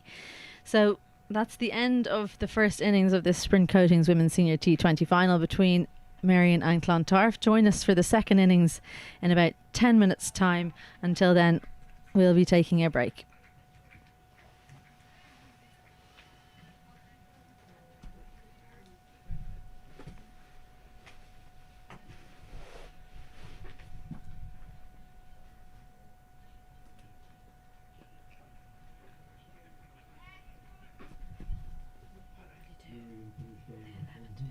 Okay.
Hello and welcome back here for the second innings of the Spring Coatings Women's Senior T20 final between Marion and Clontarf. Clontarf need 161 runs to win. After a brilliant start by Merrion, they slightly faltered towards the end, but they have got up over that 160 mark. So we're set for a very exciting second innings, and it's going to be young Niamh McNulty to open the bowling for Merrion. Bowling to the Clontarf coach and player, Bavy Devshan. Sean Hussey here, joined alongside me by Mark Jones. Afternoon, Huss. What did you make of the opening 20 overs? Um, It's almost a tale of two halves, wasn't it? Yeah, it was. I'm just trying to articulate what it was. Both teams could actually be relatively happy with it. I think Marion would be maybe a little bit disappointed that they left a few out there, but Clontarf pulled it back very well on the last 5, taking a few wickets, obviously breaking that huge opening stand. And they didn't leak too many runs in the final few. So I think the first power play is going to be crucial here for Clontarf. Gentle start by Niamh McNulty, and it's a very good one from Devshan. Short, and Devshan pulled it for 4, and that's the start that Clontarf would have wanted. Very much so. Bit of a loosener, and Bevy just rocked back and helped it over. Short fine leg for 4 runs. We kind of spoke, I was on with Craig earlier, we spoke about how Clontarf just wanted to get to the halfway stage, still in the game, and they're very much in that position now. First 6 overs with the power play going to be crucial. Of course, Marion have a lot of good bowling options to come.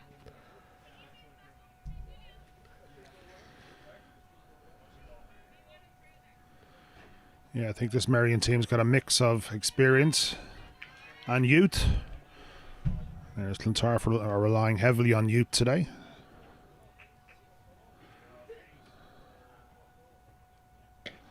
Again. Short, and this time absolutely dispatched through the vacant deep mid-wicket boundary with 4 runs. Bevy looks like she's meaning business today, Huss. Yeah, it's a really strong shot. It's not the length from McNulty at all. You still have to put it away. It's a lot easier when there's only 2 fielders allowed outside the ring. And they've 2 on the offside, Marion. That's not the line McNulty should be bowling. No, just too short that time. Need to get a fuller and try and hit that ridge. Try and get the ball coming through the waistline. That's the key when you're bowling at that end.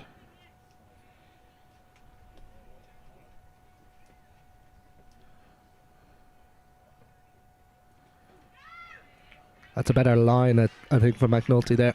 Yeah, better line, a better length. I see Bevy trying to work that one down to third man.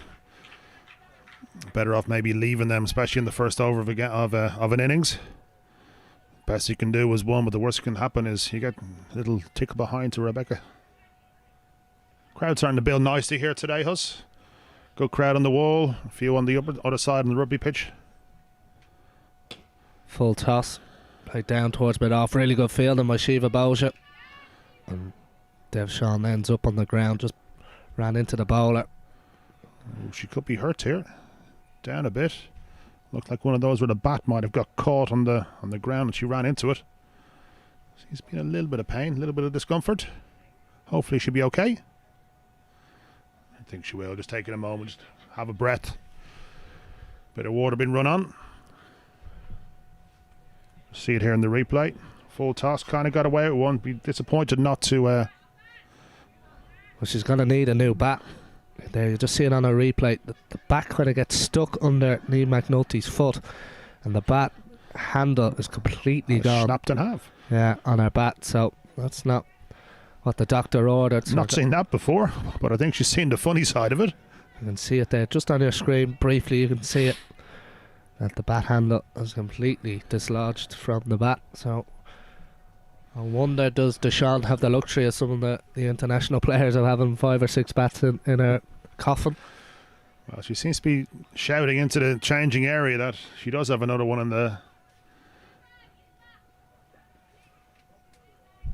in her bag, but they're a little slow taking it out to her.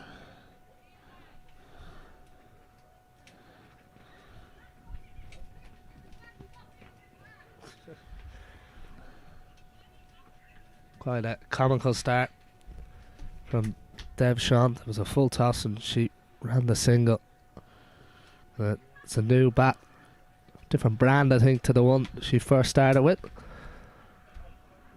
But you spoke there about maybe Clontarf having a lack of experience. Well, she certainly has the experience, Dev Sean, for Clontarf, and if they are to chase down over 160, I think a large portion of the runs will have to be scored by her. She'd have played a brilliant knock in that semi-final win over Pembroke on this very ground, so she's certainly in form. Yeah, very much so. And Clontarf have seemed to rely on her a little bit for all the runs this year. She's really done very well for them since she arrived. Now I think there's one to go in the over here. How will Cunter Riley get on? Wider outside the off stump. So that's the end of Niamh McNulty's opening over. 9 from it. After a quick delay, we're back underway. And it'll be interesting to see who opens the bowling from the Wheelfield Road end. Could be Julianne, is it? It looks like it's going to be Julianne Marcy. I think she had very good figures in the corresponding figures last year, if I recall correctly. You just look at some of the bowling options Marion have. Their captain Celeste Rack, just talking with Julianne Marcy on your screen. We'll expect to see her bowling later. You have Leah Paul to come. So I see Cecilia Joyce isn't keeping today, so she might roll the arm over as well if necessary. So a lot of experience and a lot of cup final experience, which could prove crucial. As we can see some of the Hills men's team arriving in. Of course, they're due to be taking place in the final against Clontarf later. We are expecting a bit of rain in the Dublin area, so hopefully we avoid that. That final is due to kick off at 4 o'clock in the Alan Murray LHK sponsored T20 Cup final here. Clontarf featuring in both finals, and we are going to see Julianne Marcy from the Wheelfield Road end. Just back of Volent there from Julianne. Good start. A little bit of extra bounce using her height. Maybe try to play that one through the covers. Bit of an under edge maybe. Still take the one to extra cover. Well, it is one of the flagship days in the Cricket Leinster calendar for the summer. Both the men's and women's showpiece finals on, and a good crowd is building here on the wall. We had a little bit of rain during the first innings, but that hasn't stopped the crowd from coming in. And Coulter Riley gets off the mark. Be interesting to see what way Clontarf go about it. Do they really attack at the power play? You do think with only 2 fielders allowed outside the rig in the first 6 overs, it is a chance for Clontarf. Yeah, but by the looks of the way Bevy's attacked in the first over, I think she's gonna go at it and go at it hard. Whenever there's a loose delivery, she's gonna try and put it away. I think you thought there was a bit of thunder there, Huss, would you? But it's just the dark going past. Well, we've had the proverbial 4 seasons in one day already down here at Sydney Parade. Welcome to Irish cricket, mate. The 2 fielders outside the ring are deep cover and long on for Julianne Marcy. And they've plugged that extra gap on the offside. It's a 6-3 offside field. That's really good running from Coulter Riley. Just doing the right thing, getting Dev Sean back on strike.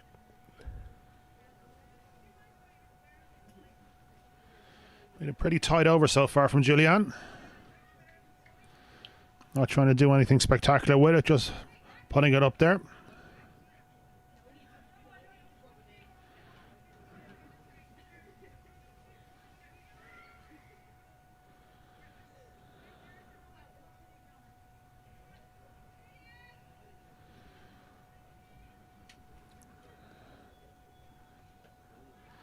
That one just getting a little bit big on Dev Sean, and Celeste Rack had just moved Shiva Boja around the field slightly to plug that gap and stop the single. Yeah, I think the kind of lack of pace and extra bit of bounce has done Bev there. She's looking to rock into the back foot and dispatch everything. This time she stays leg side. Gives herself that bit of extra room. And that's raced away for 4 runs. A welcome boundary for Clontarf. And that brings it down to the second over. Clontarf have moved on to 17 for no loss. Chasing down 160 to win. You feel though, Huss, that if Clontarf are going to chase this down, Bev is going to have to get the bulk of the runs here today like she did in the semi-final. Absolutely. And of course Clontarf will be wanting to take this as deep as possible. Anything can happen in the last few overs, especially of a cup final. That pressure that can come in the last few overs of a game can make silly things happen. So that's what Clontarf will be looking to do. There's the replay earlier of Devshawn breaking her bat hand up. Just seemed to get caught underneath McNulty's boot. And we're going to see the first change of bowling of the day. We're going to have Irish international Leah Paul coming on from the St. John's end. And I think Celeste Rack recognising the importance of trying to prize a wicket, particularly that of Devshawn early. Yeah, it'll be interesting to see how both openers play, Leah. I think she took a few wickets to win the corresponding fixtures earlier on in the season. Just see the replay there of Devshawn's last 4. She targeted that area. She knew there was no one out deep in front of square on the leg side. And we're going to see Leah Paul now.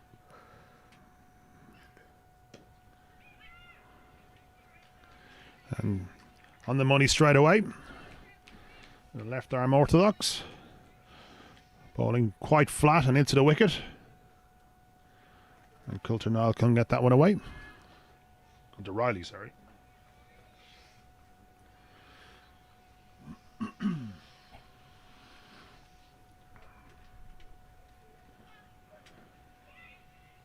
Again, good batting from Christina Coulter Riley.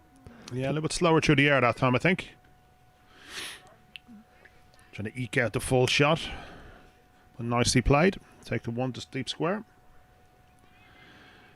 Again, nobody at 45, which is enticing the sweep in my opinion. But obviously going against the spin. Very strong offside field with 4 on the line. And a bit. And there is the attempted paddle sweep. I'm not sure if there was any bat involved there at all. They've taken on 2. Signal is wide. Missed everyone, Huss. Yeah, that's a little bit sloppy for Marion. It looks like Celeste Rack is going to plug that gap where there was no 45. Yeah, you got to at least make the batter try and hit the ball. Any kind of edge or glove or anything on that would have raced away down the hill here in this very fast Pembroke outfield. Well, we've seen a few balls kind of stick in the pitch slightly, so you almost want the batter to play into that leg side, maybe find the leading edge. That one slams into the pads of Devshawn. Be an interesting battle, this. It will. Bit of a muted appeal there as well.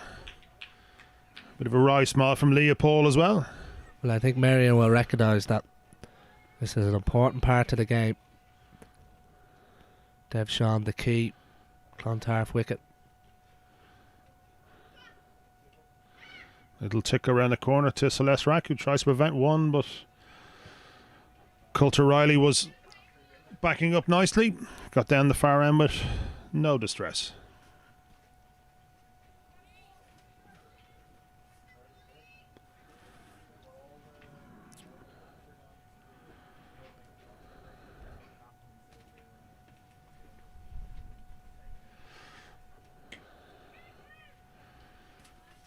Can't pierce that gap. Coulter Riley. As Mark Jones says, that is a big line of fielders on the offside for Merrion. 5 inside the ring. Slight change here, bringing deep mid-wicket in and dropping out a bit of cover on the offside. It's been a fine over so far from Leopold, but recognising the fact that Bev is probably going to want to get a boundary at the end of it. Nicely flighted. Very well bowled from Leopold. It's a fine over, and at the end of 3, Clontarf moved on to 22 without loss.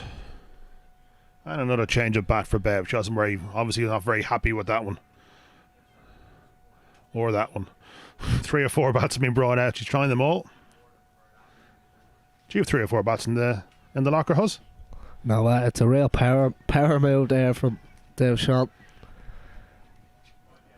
You do see that an awful lot of times in international cricket in the IPL. About 7 or I feel sorry for the 12th man and the 12th. And it's normally a skinny little kid as well running out about 7 bats.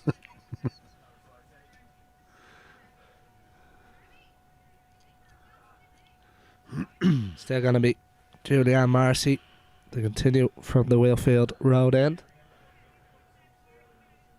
I think her 4 overs, she's already bowled 1 over, will be key for Marion. Played down to long on. Well, bowled again from Julianne, showing her experience, not getting phased by Bev moving around the crease. Obviously trying to favour the leg side here, trying to get down on one knee. But bowled that one very straight, and all she could do was knock it down to long on for a single.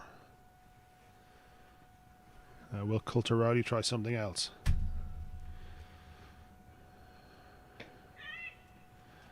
No, just rocked onto the back foot. Played out to deep square. Deep points where Leopold does the tidying up. Nice return into Rebecca Storkel. You get the feeling that was starting to build out there, Huss, don't you? I mean, no boundaries in 10 deliveries or so now. Here we go. It's a chance. And Cecilia Joyce takes a fine catch, but might have hurt herself in the process. She fell back quite badly there. Might have hit the back of her, banged the back of her head. It's an outstanding catch, and it could be the big wicket. Cecilia Joyce takes that brilliantly going backwards, but it looks like she might have just hurt the back of her head. Her twin sister Isabel Joyce, the Merrion coach, is just on checking up on it. Straight onto the pitch there. But that is the big wicket. Bobby Devshon has to go. And it's huge in the context of this game. Hopefully someone's going to run and get some ice for her. But yeah, as I said, something was building. She tried to smash that one. You can see in the replay out to the vacant deep mid-wicket boundary. Got a leading edge. And Cecilia Joyce had to backpedal. And she takes that one over her head, and doing so falling backwards after just hitting the back of her head on the ground. Yeah, just see it there on the replay. Big thud. Yeah, absolutely. That could be. But she did really well to hold on to it, especially when she made contact with the ground. Julianne Marcy gets the big wicket, as she so often does for this Marion side.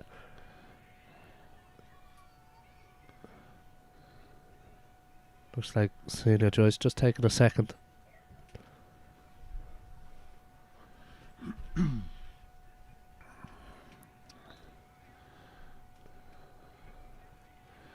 It looks like she is going to come off and just. I think she might have a little sit down for a minute or two, just make sure it's okay. Obviously, with head injuries these days, you can't be too careful. You know, it's things like that happen. You get a bit of concussion from it. So the 12ers will have to come on. We're not quite sure from which side.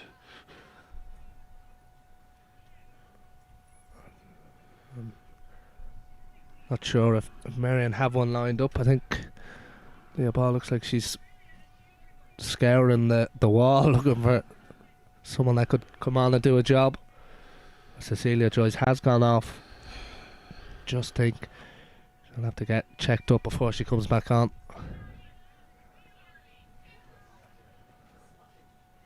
There's a bit of commotion on the wall there. They're trying to figure out who's going to come on and do 12th. It's all happening here. It is all happening here. It is all happening, and in and amongst it all, I think the batter's crossed.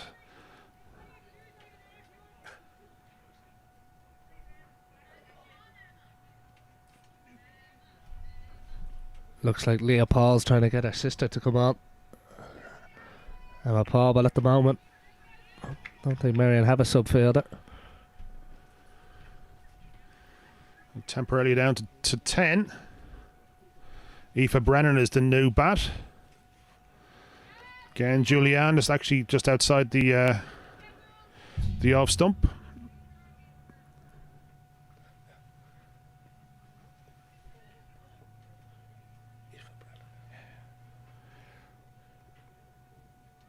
Ooh, very nicely bowled. Trying to tempt her outside off stump. Playing a miss. It's been a fine over from Julianne. Showing all her experience and all her class.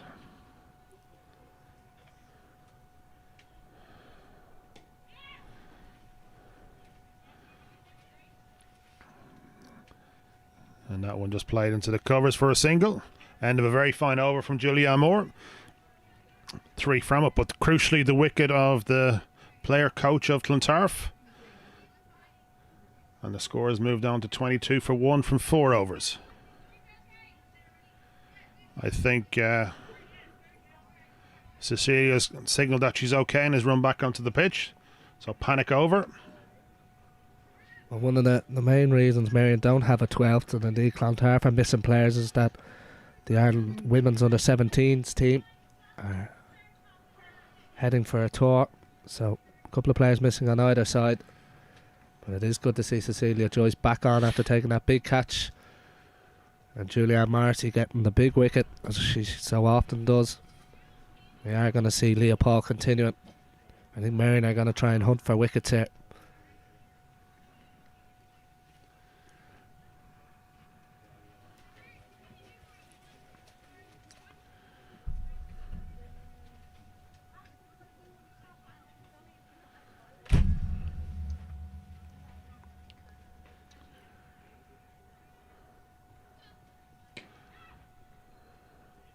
Bowling pretty flat there, Leah Paul. Yeah, she bowls a fair bit of pace. Certainly try and bowls it into the wicket. Coulter Riley plays that extra cover and takes a single, bringing Aoife Brennan onto strike. We'll face up to her first ball now. No real change in the field. You have a long on out, and we have a deep mid wicket out. If I was Marion, I'd be attacking a little bit more.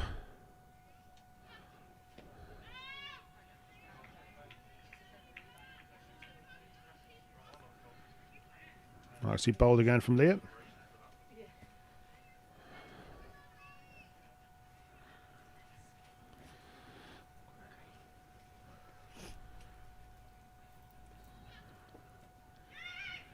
Bit shorter this time from Paul. I think it flicked the gloves on the way through there to short fine leg. I think Clontarf will be looking for that boundary option. Just try and release some of the pressure that is building. That is the problem in a cup final. Runs on the board does tend to play a huge part in the second innings. Yes, you're always under scoreboard pressure, especially when it's a fairly decent score. 8-0 over from the start. And there's been a couple of very tight overs from the Merrion bowlers.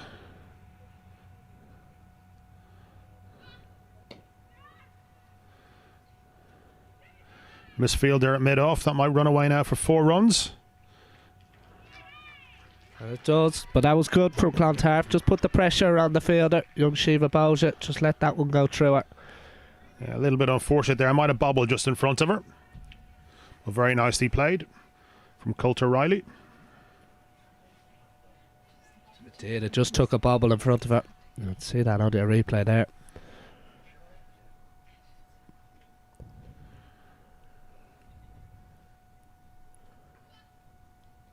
That's going to be a wide from Paul. That's what happens. That's what a boundary can do sometimes. Put the pressure back on the bowler, all right.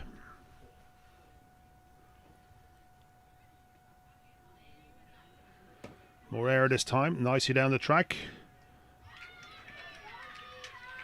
Brilliant fielding that time from Shiva Bowser. Yeah, certainly made up for the previous little error. Saved a certain 4 runs there, I think. It's been another very tight over, though, from Leopold.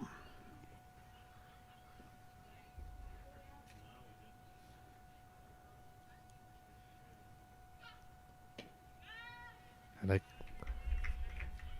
good end to the over from Leopold as well. So that's the end of the opening 5 overs. Clontarf have moved on to 33 with just a loss of 1 wicket. I'm going to hand you over to Isabel Joyce and Craig Senior.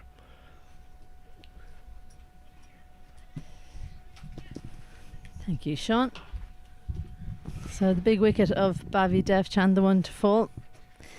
And Cecilia Joyce back on the field after hitting her head, taking that important wicket. I think she knew she had to grab on. That was the big one Marion was after. Well, the important thing was that she held on to it, even with the whiplash that brought her head down to the ground quite quickly. Julianne Marcy, known of course in Merrion circles as Giant Killer, tends to get number 1 and number 2 batters out of opposition no matter who it is. She's been bowling with the same action for a long time now. Incredible ability to just put the ball on the spot, and it's quite a tall bowler as well, so gets some surprising bounce. She had 14 wickets in this competition before coming into today. One of the reasons why Marion find themselves in this final. There's a full toss there, top edge from Aoife Brennan. Circa Cunningham has to do some good chasing. Good teamwork there from Marion. Fine fielding by Marion, keeping it to 3.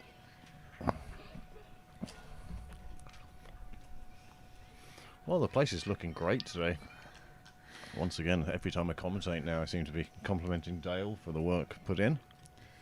Absolutely, plenty of cars. Lots of people here hoping that the weatherman is lying about. Let's hope so. This afternoon. Down the track from Coulter-Riley, fielder in the deep. They won't make it back for 2. It's a good idea from Coulter-Riley because mid-off's in the ring, but just the slow pace of Morrissey means she had to drag it a bit straighter than she would have liked. Good to see the attacking intent though. Well, this is the one thing about Morris's bowling. It might not be the quickest, but it's always there or thereabouts. Oh, good effort from Niamh McNulty diving forward there. Aoife Brennan just hitting uppishly.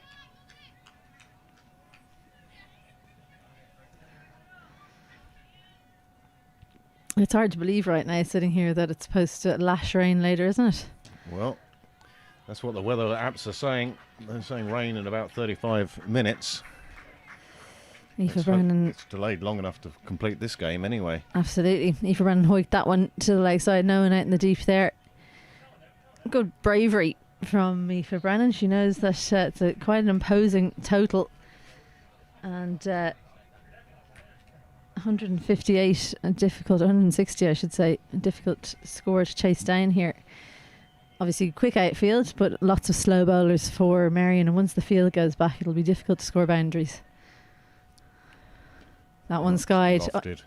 Hannah de Berg-White underneath it and takes it. Second wicket gone for Clontarf, and Marion very much in the ascendancy.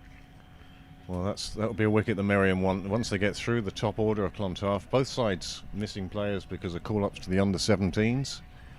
But it does mean that you're kind of relying on your experienced batsmen at the top. Yeah, and of course, a lot more experience in Marion. I think Clontarf will be the team to watch in the next 2 to 3 years, but still a very young group.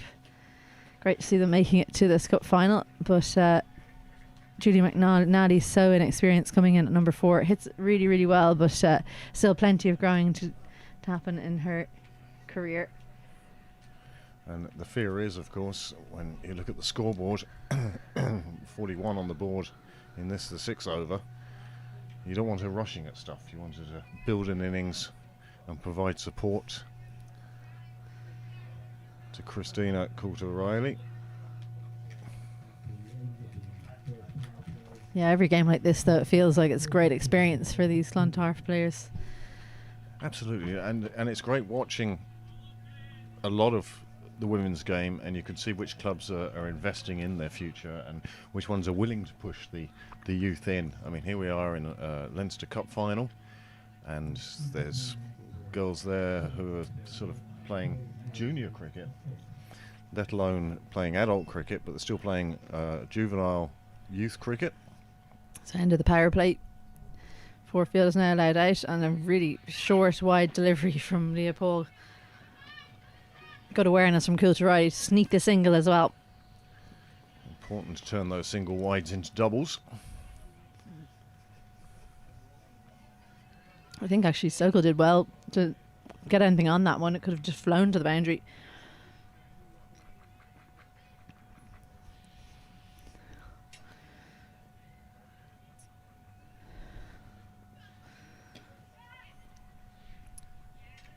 Just 3 fielders out for Clontarf, 2 on the leg side, 1 on the cover boundary. So still applying the pressure, inviting the Clontarf batters to take her on, Leopold. Just needs to get it a bit fuller.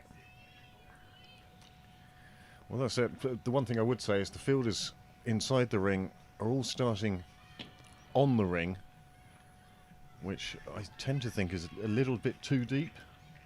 You need to be walking in with real purpose if you're starting at the ring, because otherwise often there's a single just taken to you. Yeah.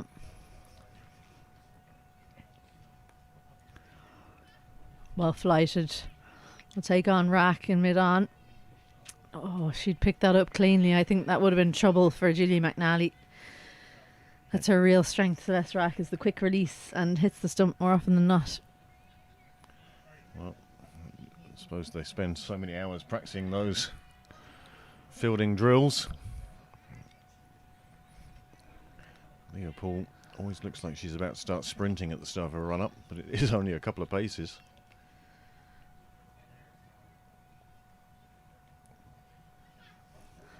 Oh, bottom edge goes through the legs of Rebecca Stokel. Work to do for Hannah de Berg-White. Uses fancy footwork and keeps it to 2. I think it was actually the right option from de Berg-White there. Yep, going down for it with her hands would probably have meant a roll as well. So quite sensibly. Perhaps she was watching the Lionesses last night. I think as well, if she'd gone down to roll, she could have very well been touching the rope at the same time as touching the ball. So sometimes, on very rare occasions, the foot is better. It's popped to Abby England in extra cover, and the throw just not good enough. But a good pickup. I think she's in off the ring, Craig. You'll be happy with that. Well, that made for a tighter run and a That possible was- run-out chance just by being that much closer. That was the footwork from de Berg-White there. Saving 2 runs.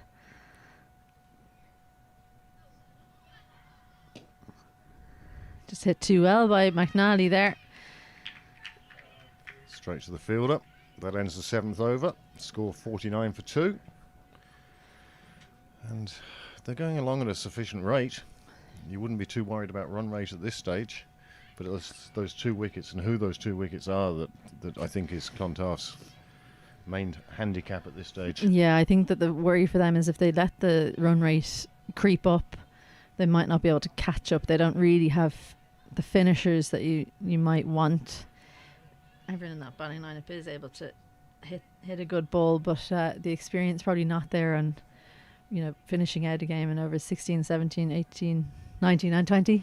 All the way to the close. The last 5. So Julianne Marcy's going to bowl through here. She's going to have everyone out on the leg side. Well, it makes absolute sense to keep her on. She's tight enough on the runs, but she also has that wicket taking ability. You underestimate her bowling at your own risk, that's for sure. She's someone that people fear because she's so slow, but just bowls with such precision. Of course, bowling against her brother and niece and nephew's club, Jo Marcy. Captained Clontarf for a long time. Her niece Genevieve is here, I think, supporting both teams. Dances down and gone. Great bowling from Julianne Marcy. Again, Christina Clontarf takes her on. Smart work behind the stumps for Rebecca Stokel, and Clontarf lose their 3rd on 49. well, that was a superb piece of bowling, but also sharp work behind the sticks. Just without fuss, just whipping off the bails. Clontarf knew that she was down the track, looking back in despair, hoping that, against hope, that the ball had been dropped, but no chance to get back. As we watch it again, replay, Just very neatly done by Rebecca Stokel. Yeah, those aren't that easy. Coming over the stumps, you can expect it to hit the stumps. So getting in position is, a seasoned wicketkeeper might do it, but Stokel only keeping for the first time this year and not regularly keeping either. So really good work from her. We're going to see Anna Kirk come out into the middle. She's kind of remade herself into an all-rounder in the last couple of years. It's really good bat speed. Let's hit it down the ground. And very quick between the wickets. Well, they still need 112 off the remaining 12 point something overs, 12.4 overs. So again, they will be starting to look for boundaries, and that's always the danger. You take on the ball that isn't there.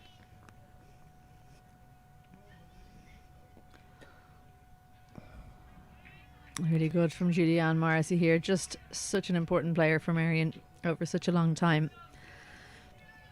Well, perhaps not that long. It's a pretty long time. She might not thank you for that. Well, but it is a while since she made her debut. In women's cricket especially, she's had a very long career. You don't normally see the length of time that she's put in. So a little bit down leg side and latched onto by Anna Kirk for a welcome boundary. That one brings up their Clontarf's 50 in this. I think it's the 8th over. The 8th over, yes, of course. Julianne Morrissey's final over of the day. Getting a little bit tired, I think. I mean, people might see the run up and say you don't get tired from that, but the bowling action is tiring in and of itself. It's also the concentration required to bowl, and to bowl with such accuracy. You can't just rock up to the stumps, let go and hope for the best.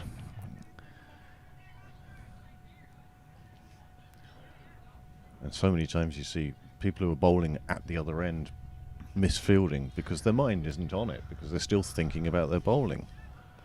Yeah, something I've never actually thought about, but valid point. So a really good spell of bowling from Julianne Morrissey. Her teammates give her a clap. Thank you for taking the 2 big wickets. Absolutely. So 8 overs gone, 54 for 3 on the board. And these two, well, would they be much more?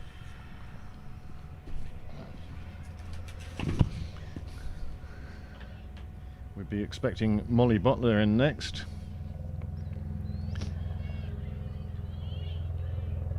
But there'll certainly be, where are we? 3 down, 4 and 5. And Kirk is in. Yep. So Clontarf, if they're going to win this game, will have to be really on top of it. But I do feel it's Merrion's game now.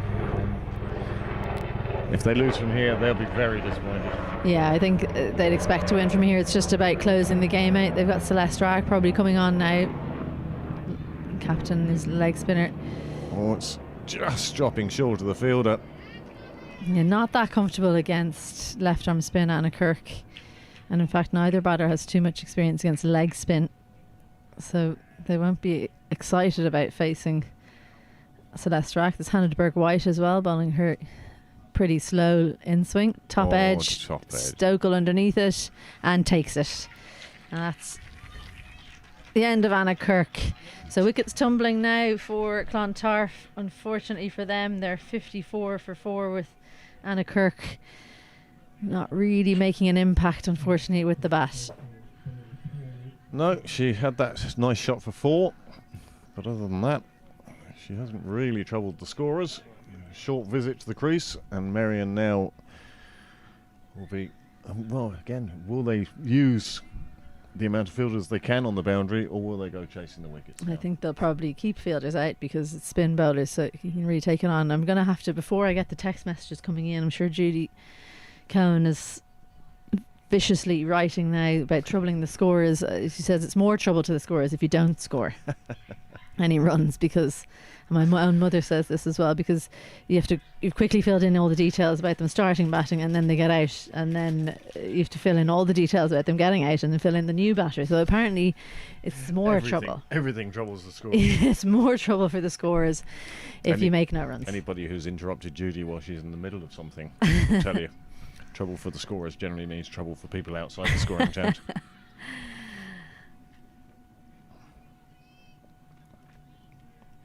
So they need 12 overs of this innings played before any rain for this to count as a match, I'm told by groundskeeper Dale McDonough. I think they'll get there with not much trouble.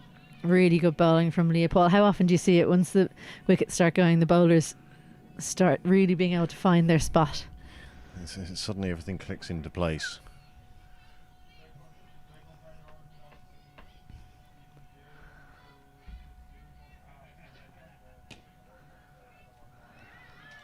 And again, every dot ball there is from here is just putting more pressure on the bats. And suddenly the scoreboard will start imposing on them too. Nice flight. Oh, that's beautifully flighted. Did it for length there. What a good way to end the 8th over. Beautiful. Nine overs gone, and Clontarf in trouble, 54 for 4. So we'll see a new bowler now from the Wilfield Road end. Just a reminder, in case you're just joining us, this is the Sprint Coatings Women's Senior T20 final between Clontarf and Marion. Clontarf won the toss and elected to bowl. Marion made 159. So Clontarf needing 160 to win, and currently 54 for 4 after 9 overs, so in a bit of trouble. I'm Isabel Joyce. I'm here with Craig Senior, calling this game for you for another over. There'll be plenty more voices to listen to for the final quarter of this match. So Molly Butler comes to the crease to join Julie McNally, and Celeste Rack bowling her first over of the day. A loopy one to start. Just a little full. Let's Butler get off the mark. And we talk about, the inexperience or anything, but what an opportunity this is for these bats in the middle now to make history, really. If they could see Clontarf home from here, they should be carried on people's shoulders all the way back to Castle Avenue. A good shot from McNally. A real strength of hers, that short one outside off. Absolutely, it's about how you look at it. Will they come out and say, oh God, this is too much, or I'm just going to enjoy it and try and win the game? 11 overs and over 100 runs to get, so it's a tall order, but it can be done. The difficulty for them, of course, is just the lack of pace on the ball that's so prevalent in Merrion's bowling attack. Well, missing Rachel Delaney as well, so she's usually an off spinner, so a lot of the time it's 16 overs of very slow spin. Well, watching a lot of cricket in Pembroke, and especially even the men's first, there's a huge amount of spin used in Sydney Parade, and yet it's not renowned as a spinner's pitch at all. But I don't know whether the hybrid pitches are providing more grip for spinners, but certainly taking the pace off is making a big difference. Jen's good work from Abby England. Bit of spin there to contend with, so she just got the body behind it. It's been a good tight over from Celeste Rack here so far. Well, talking about Abigail England, it's been most encouraging to see how the girls who have been brought into the team have stepped up. Oh, Niamh McNulty takes a good catch. Julie McNally tries one cut shot too many. Those ones aren't easy, spinning in the air. The youngster does well and holds on. Clontarf 57 for 5. Well, half the side down, nearly half the over's gone, and this very much is looking like Marion's cup to pick up today. This will be Marion's 6th win, I think. If you say so. I read the programme. What I was amazed at was the dominance of Clontarf from 77 onwards. I mean, they're up to a ridiculous amount of cup wins. 16 out of the 40. This is the 45th senior cup final. That's amazing. Merrion last won 2016, so they'll be keen to close that gap. Whereas Clontarf won just 4 years ago, but both sides pre-COVID. Yep, that's if you're watching, Rob Abbott and Emer Dillon got married that day, so They said Rob Abbott played some cricket in Clontarf, and he works in Mount Temple, and he sent text messages to Clontarf saying you're welcome, because a lot of the Merrion players were in fact at their wedding, myself included. Myself, Cecilia, I think Hannah de Berg White, Kate McKenna. I'm not sure. A good wedding? It was a good wedding, yeah, but Marion then. Is it not Few one that, players if you down. can remember it wasn't as good? It was an excellent wedding, but we thought they could have had it a different day. So Niamh McNulty will come on. We'll say goodbye for now and welcome back Sean Hussey and Jim Bennett.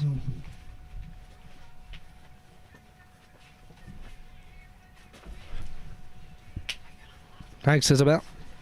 Sean Hussey here, and I'm delighted to say I'm joined alongside by Cricket Leinster President Jim Bennett as we see Niamh McNulty come back in to bowl. That's a really strong shot by Lawless. That's going to be a boundary to get her off the mark. How are you enjoying the cup final so far, Jim? Great. Just some great bowling and batting in the first innings, and unfortunate that Clontarf Pro got out so readily. She has made a great difference. She was great in the semi-final where she got a big 100. So there was a fair bit of pressure on her today to get runs. But the girls are keeping at it, and that's all you ask, that good spirit.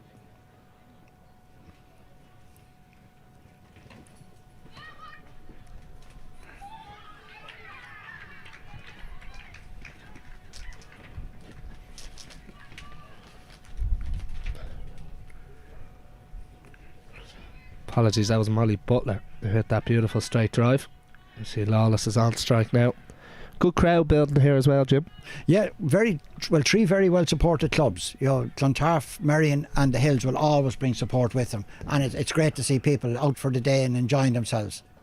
And with the help of God, we'll get the 2 games in. I think that the forecast is not brilliant for 4 o'clock, but we'll hope we'll get cricket. Absolutely, of course, Clontarf against the Hills in the Alan Murray Cup final later, sponsored by LHK. As I said, good crowd building here in Sydney Parade. We are expecting a little bit of rain later. Here's hoping we do miss it. A lot of stars on show here. Good running. Clontarf.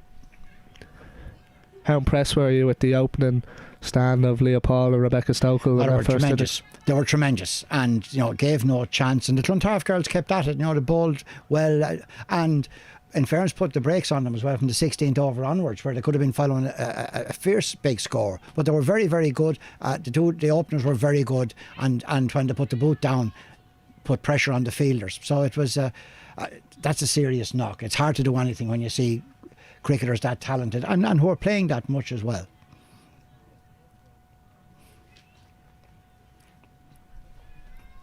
You obviously watch a lot of cricket, Jim, in your role, and I think a lot of people will know from your blogs as well on the Cricket Leinster website.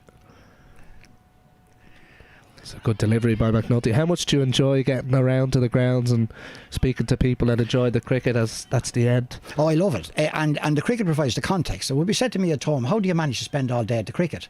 But it's the people I meet, and every day. Now, last week I saw cricket on the Monday. I was in Ring Commons, and then I saw cricket on Wednesday, Thursday, Friday here. The Inter-Pros, they were fantastic. Now Saturday then, and I suppose an aspect of self-discipline, I didn't go on Saturday, partially because it was spilling rain, and then Sunday I went to the National Cup. But it's great. Yeah, there's the Marion bowlers used so far, just 4. 11 overs gone. Clontarf 64 for 5, needed another 97. So a real uphill battle if the trophy is going to go across the Liffey to Clontarf. Good bowling by Celeste Rack.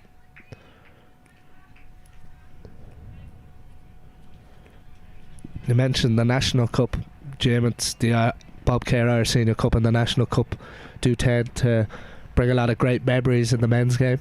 They're fantastic. It's a great, they became, particularly the Bob Kerr became the holy grail for a lot of clubs. There was a northern dominance for a good while when their pros were very strong, and then you got the teams from Dublin became very strong. I mean, we won it for the first time in 2012, and that was a serious day. And then Merrion took a long time to win it. Railway took a long time to win it. So it's really good. And I mean, I know Heatley Taylor started one of his speeches with.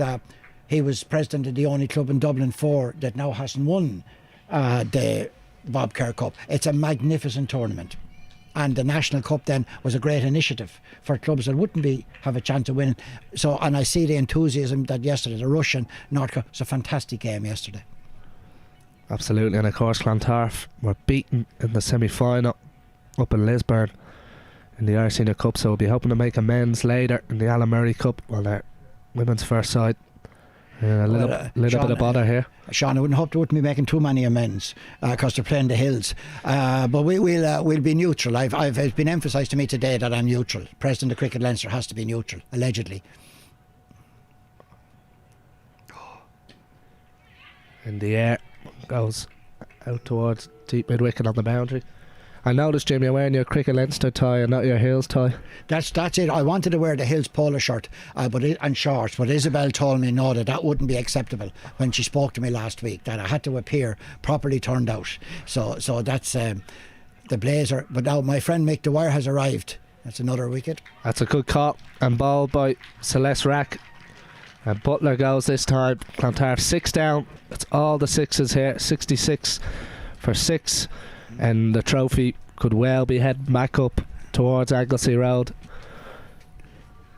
Yeah, looking good for them at the minute. That's serious pressure on the last few girls coming in now. That's the end of the 12th over. And Marion firmly in the driver's seat. Well, I suppose, Jim, if the Alan Murray Cup does go back to the vineyard, you could wear your Hills polo then. Oh, if the Alan Murray goes back, I definitely will be at Hills polo. There's no doubt about that. I won't do it for the speeches, but by the time I get out the gap, I'll have a Hills shirt on me. No, it'll be great. It's two great clubs. Clontarf and ourselves have great rivalry, so it's a great one to look forward to. And Clontarf have done brilliantly today. Have 2 teams in the 2 finals. A superb achievement. Absolutely, an outstanding achievement. Looks like they are just going to come up short against a really well balanced Marion attack, spearheaded earlier with the bat, with that big opening stand between the 2 Irish internationals, Leah Paul and Rebecca Stokel. Runs on the board in a cup final, so important, and it looks like it's proven that way again. Jenna Sargent, the new batter to the crease.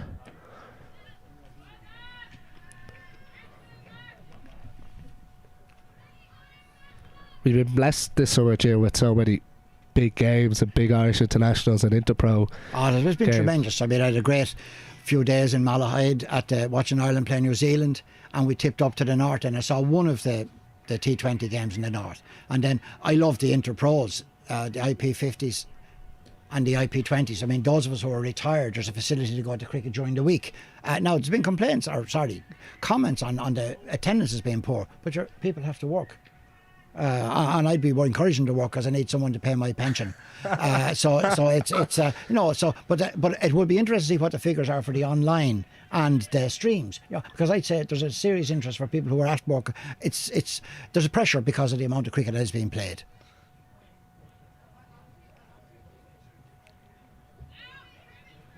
Good work by Rebecca Stokel. That one just bouncing in front of her. It is true, and we must thank Niall Walsh and his team here at Pembroke for providing the live stream. The Spring Houghton's Women's Senior T20 final, and of course Dan McDonough, who's had a busy week here at Pembroke, has the place in great order as per usual.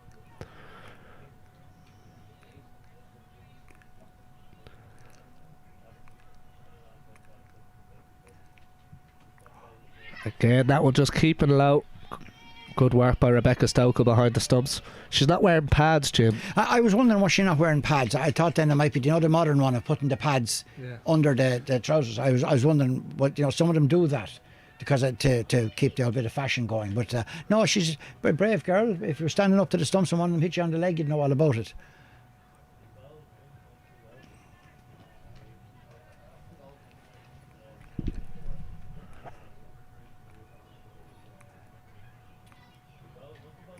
Edged and down to and 4. Yeah, it's going to be 4. A welcome boundary for Clontarf. Sargent gets off the mark. A little bit streaky, and Clontarf won't mind at this stage. Might talk to us, Jim, about some of the work with the Cricket Leinster archive. Those who've read your blogs will be fully aware. Yeah, and interestingly, I've only been talking to Johnny Bell in the last few minutes as well, because Johnny's just after getting the Pembroke archive. So the idea is to have the archives down in the Dublin City Library, which is on Pearse Street. There's a sports library down there. And in the sports library, we hope to put the physical copies where they'll be minded. You know, whereas we'll digitise the work so the man or woman in the street can see them online. Now, it's a huge job because Michael Sharp did brilliant work in keeping the scorecards. And so we have those. Derek Vincent has the Clontarf ones. Pembroke Mrs. Sharp has now given in the Pembroke ones. And Derek Scott's are down in Laois, down in Stradbally. So there's a huge amount that we need to have stored properly. To where people can have access to them. So now it's a big job, and it would be in keeping with my wife has said to me frequently, you know, my facility for picking unpaid work is unparalleled. And this is just another example of when I come in the evening, she'll ask, what did you volunteer for this time? But it's a labour of love. If we can have the stuff stored, it'll be a great thing, because people work very hard. The scorebooks are very valuable, but they're only valuable to the people who played. Good running by Clontarf. They need another 90 runs from just 7 overs. If they are, they cause a shock win here. The history of Irish cricket is so deep and meaningful, Jim, but particularly that of Fingal cricket as well. Of course, part of cricket you know really well. It is, yeah. And again, I would have written about it. You know that it was very important because it breached the stereotype. You know, where cricket was seen as an elitist, particularly, you know, and in Fingal it was played by everybody, and that was the difference. So it's a very interesting, not so much the part of the cricket, but from a social context, that you know, the people rather than the cricket itself. It's very interesting to see who played cricket and different eras in Irish cricket. So that's done now, you know. So it's a labour of love. That one played fine, well played by Sargent. Rebecca Stokel does the work. That's one of the benefits of not wearing wicket keeping pads.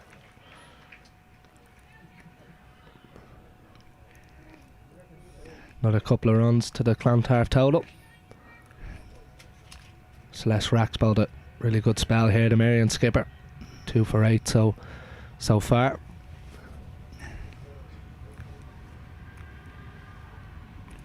She's finding a bit of turn out there. Looks like it is. That's a hybrid, is it? The hybrid pitch. I think it could well be. Yeah, because I've just heard Craig there talking about the fact that Pembroke are now, the wickets are now taking a good bit of spin, which formerly they didn't. It's a fine tickle, and Trini Carp gives it out, and that's a 3rd wicket for the Marion captain Celeste Rack. And Tarf now lose their 7th wicket. And Marion firmly in the driver's seat, and the trophy could well be heading back up the road. No, it's looking like it now, unless now there was a miraculous recovery. It's not looking good for Clontarf. But they'll keep trying as they did in the field in the first innings. They don't give up, so fair play to them.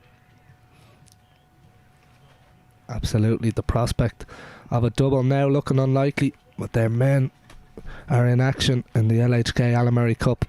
Men seeing a T20 final later this afternoon. Clontarf against the Hills, due to getting underway about 4 o'clock. There's already a big crowd gathered on the wall here in Pembroke. We're expecting a few more to come through the gate. You expecting a good game? Oh, I'm expecting a good competitive game. The Northside rivals will be giving a good account of ourselves, we hope. Now we have 2 lads away. They're at the Grand Prix. Mark Donegan, our keeper, and Andy Kavanagh. But we'll persevere. We'll get stuck in. That's a bit like Marion with Rachel Delaney, the Irish international away.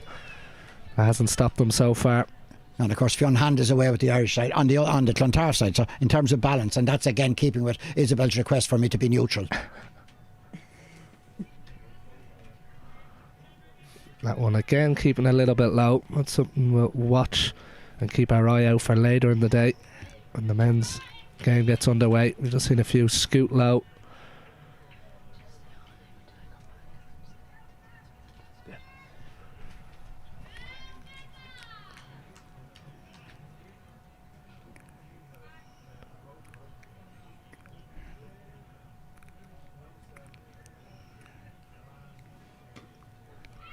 Lawless just plays that one into the offside. It's a stage of the game, Jim, that for Merrion, it doesn't often happen in cup finals, but they can enjoy the next 5 overs or so, because it looks very likely now that they are going to get their hands on the trophy. Yeah, it's one of the difficulties actually with T20 is that while the game can be very exciting, when you see an inevitable, it then can be quite boring. You know that you know how this game at this stage, you think you know how it's going to finish.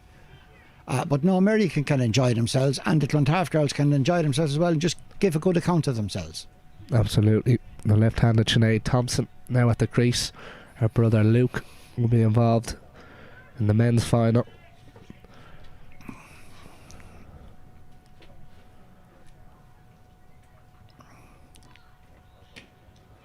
Clontarf have done a lot of great work, Jim, in the last few years, and they seem to have got themselves back on all fronts in the men's and women's side. They have. If you go there on a Friday night, you could have 200 or 300 children there. They have fantastic youth set up and have a strong commitment to youth over the years, men and women. So they've been tremendous. Different people, I know, going back, Donald O'Sullivan was the president, Brian O'Sullivan, Derry Vincent, an awful lot of people have given an awful lot of time to developing youth cricket in Clontarf, and the fruits of it are to be seen this afternoon, where you see the women here playing and you're going to see the lads playing later on. Great credit to them as a club. Absolutely. Malanoga agus is chuffig she, as they say. Oh yeah, Dennis Shishin and Gano, yep.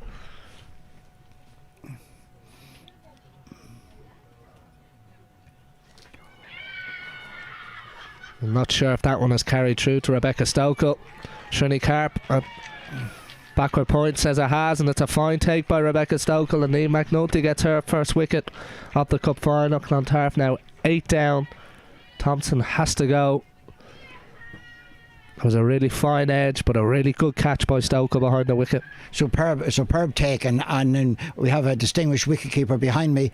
I gave him a lovely photograph this morning, and we also have our president, who's wearing, I think the colour of the trousers has been described as not burnt orange. I think it's salmon. No, it mightn't even be salmon. Copper, I think it has been described as. But there's a photograph of it for next week's blog. So that's an early ad. No man that comes in a copper trousers could be let away without having his photograph taken. That's a little sneak peek of the blog. That's next week's one. Now they're giving out to me because it's too long. But such is life. If lads come in the copper trousers, they have to be in it. How much do you enjoy writing them, Jim?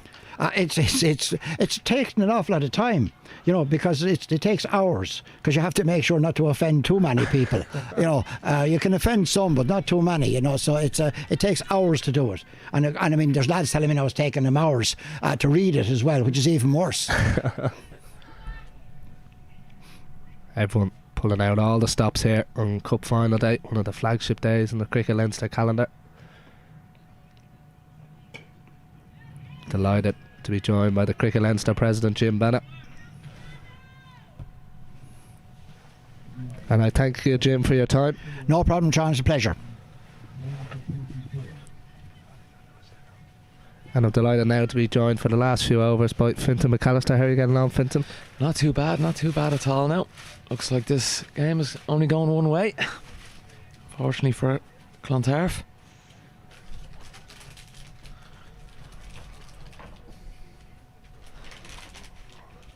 Just speaking of the wicket keeping there, I have to say I've been very impressed with Rebecca Stokel behind the stumps there. She's been incredible.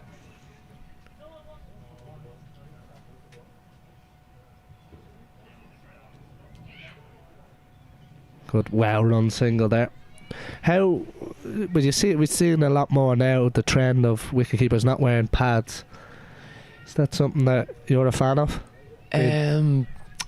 Yeah, I suppose. Well, maybe the ball's not meant to hit you in the leg anyway, hopefully. But yeah, a lot of keepers wear them underneath or wear the little shin pads. There's probably some grounds you'd have to wear them more than others. That's without a doubt. That one just keeping a little bit low as Celeste Rack falls over. It's all happening. We've seen it all today so far. Looks like our feet got candle. We've seen broken bats. We saw Cecilia Joyce bang her head off the ground after taking a wonderful catch. We've seen Celeste Rack fall over. Yeah, they've been excellent in the field, Marion.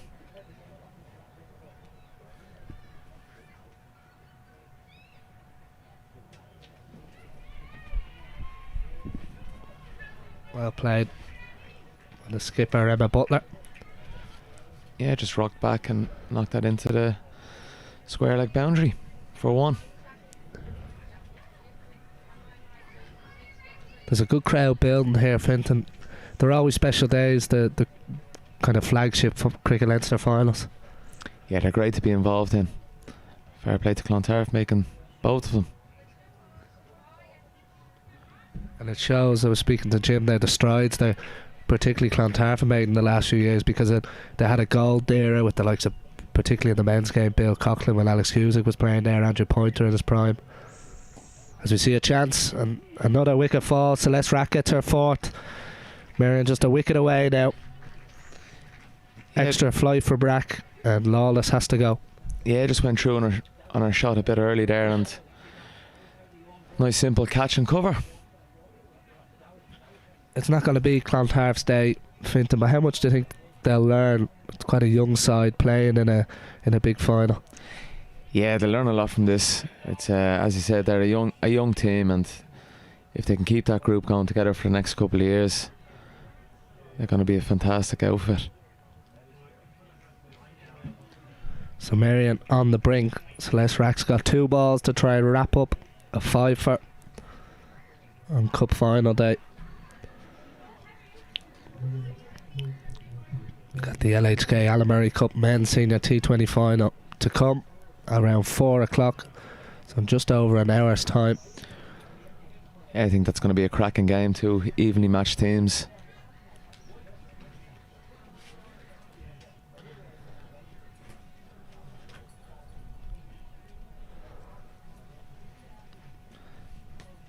So can Celeste Rack wrap it all up and get her 5th wicket of the afternoon?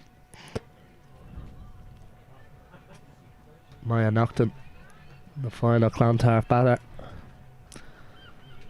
Yes, Celeste Rack has done a decent job here for Merrion. Unique bowling style. You don't see many people bowling with the hats on, the shades on.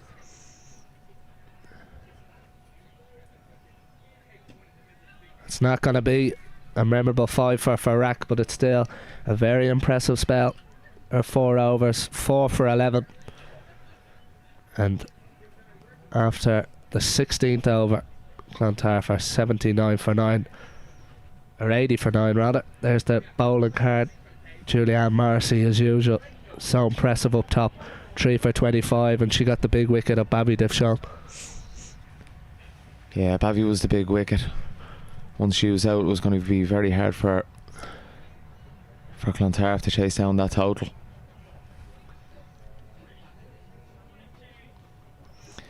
Babby started her cricket up in Malahide.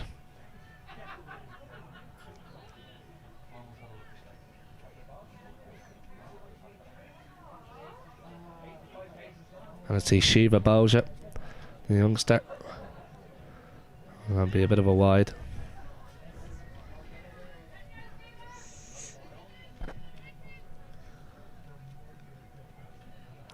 Yeah, Marion really showed their dominance straight from the get-go, really, didn't they, with Rebecca Stokely and Leah Paul, that massive partnership. Well, Clontarf won the toss earlier and elected to bowl first. And I think their game plan was to try and get early wickets. Marion's batting order a bit weaker this afternoon without Irish international Rachel Delaney, but that opening stand from Marion almost took the game away from Clontarf slightly. Clontarf did really well at the death to crawl it back, but in the end it looks like it's going to be too tall an ask.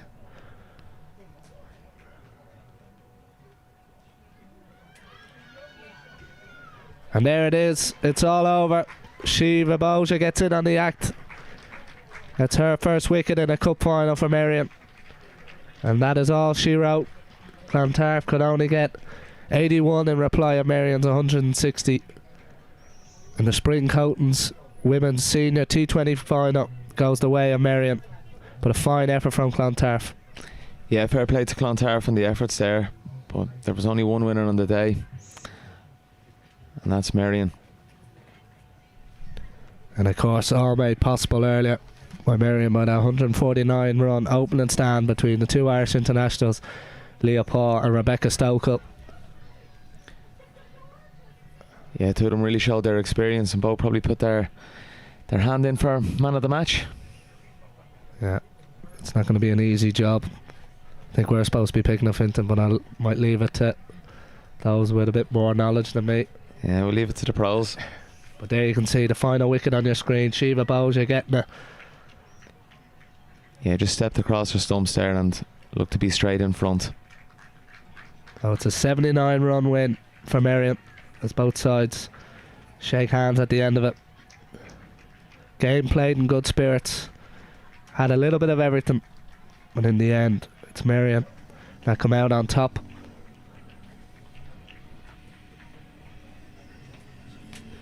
So that's all for the moment. We'll should have the presentation going underway in a few minutes with my thanks to Finton McAllister, and stay tuned for the presentation.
Well, to the ones of you who are still tuned in and waiting for the start of the LHK Insurance Alan Murray Cup Men's Senior T20 Final. The covers remain on, as you can see in your shot, and the rain remains coming down. The umpires have just announced that they will have another inspection, or they're planning to have another inspection in 15 minutes' time. So while we wait for that inspection and the result of that, in the hope that some play will happen today, Niall, our technical director, will now show you the highlights of the first game here this morning. The game this morning, which was between Merrion and Clontarf in the Sprint Coatings Senior T20 Final. And as you can see, Marion batted first, and we'll leave you to enjoy those highlights, and we'll come back to you then in 15 minutes time. So for now, from me, I'll leave you with the highlights and talk to you again shortly.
Well, welcome back to Sydney Parade. A very damp, rain falling, miserable day.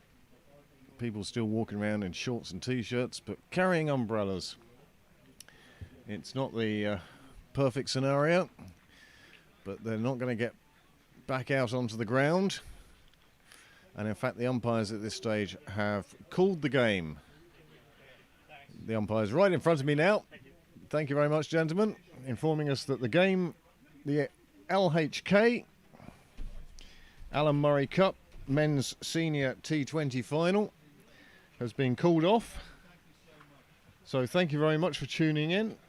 This stream will end shortly, and we will of course let you know via the wonders of Twitter, Facebook, social media, mainstream media, when this game will be played. The likelihood is it will be played on Friday evening here at Pembroke with a 6 o'clock start, but don't hold me to that. So thank you very much for your time tuning in. Many congratulations to Marion for winning the Sprint Coatings Women's Senior T20 final.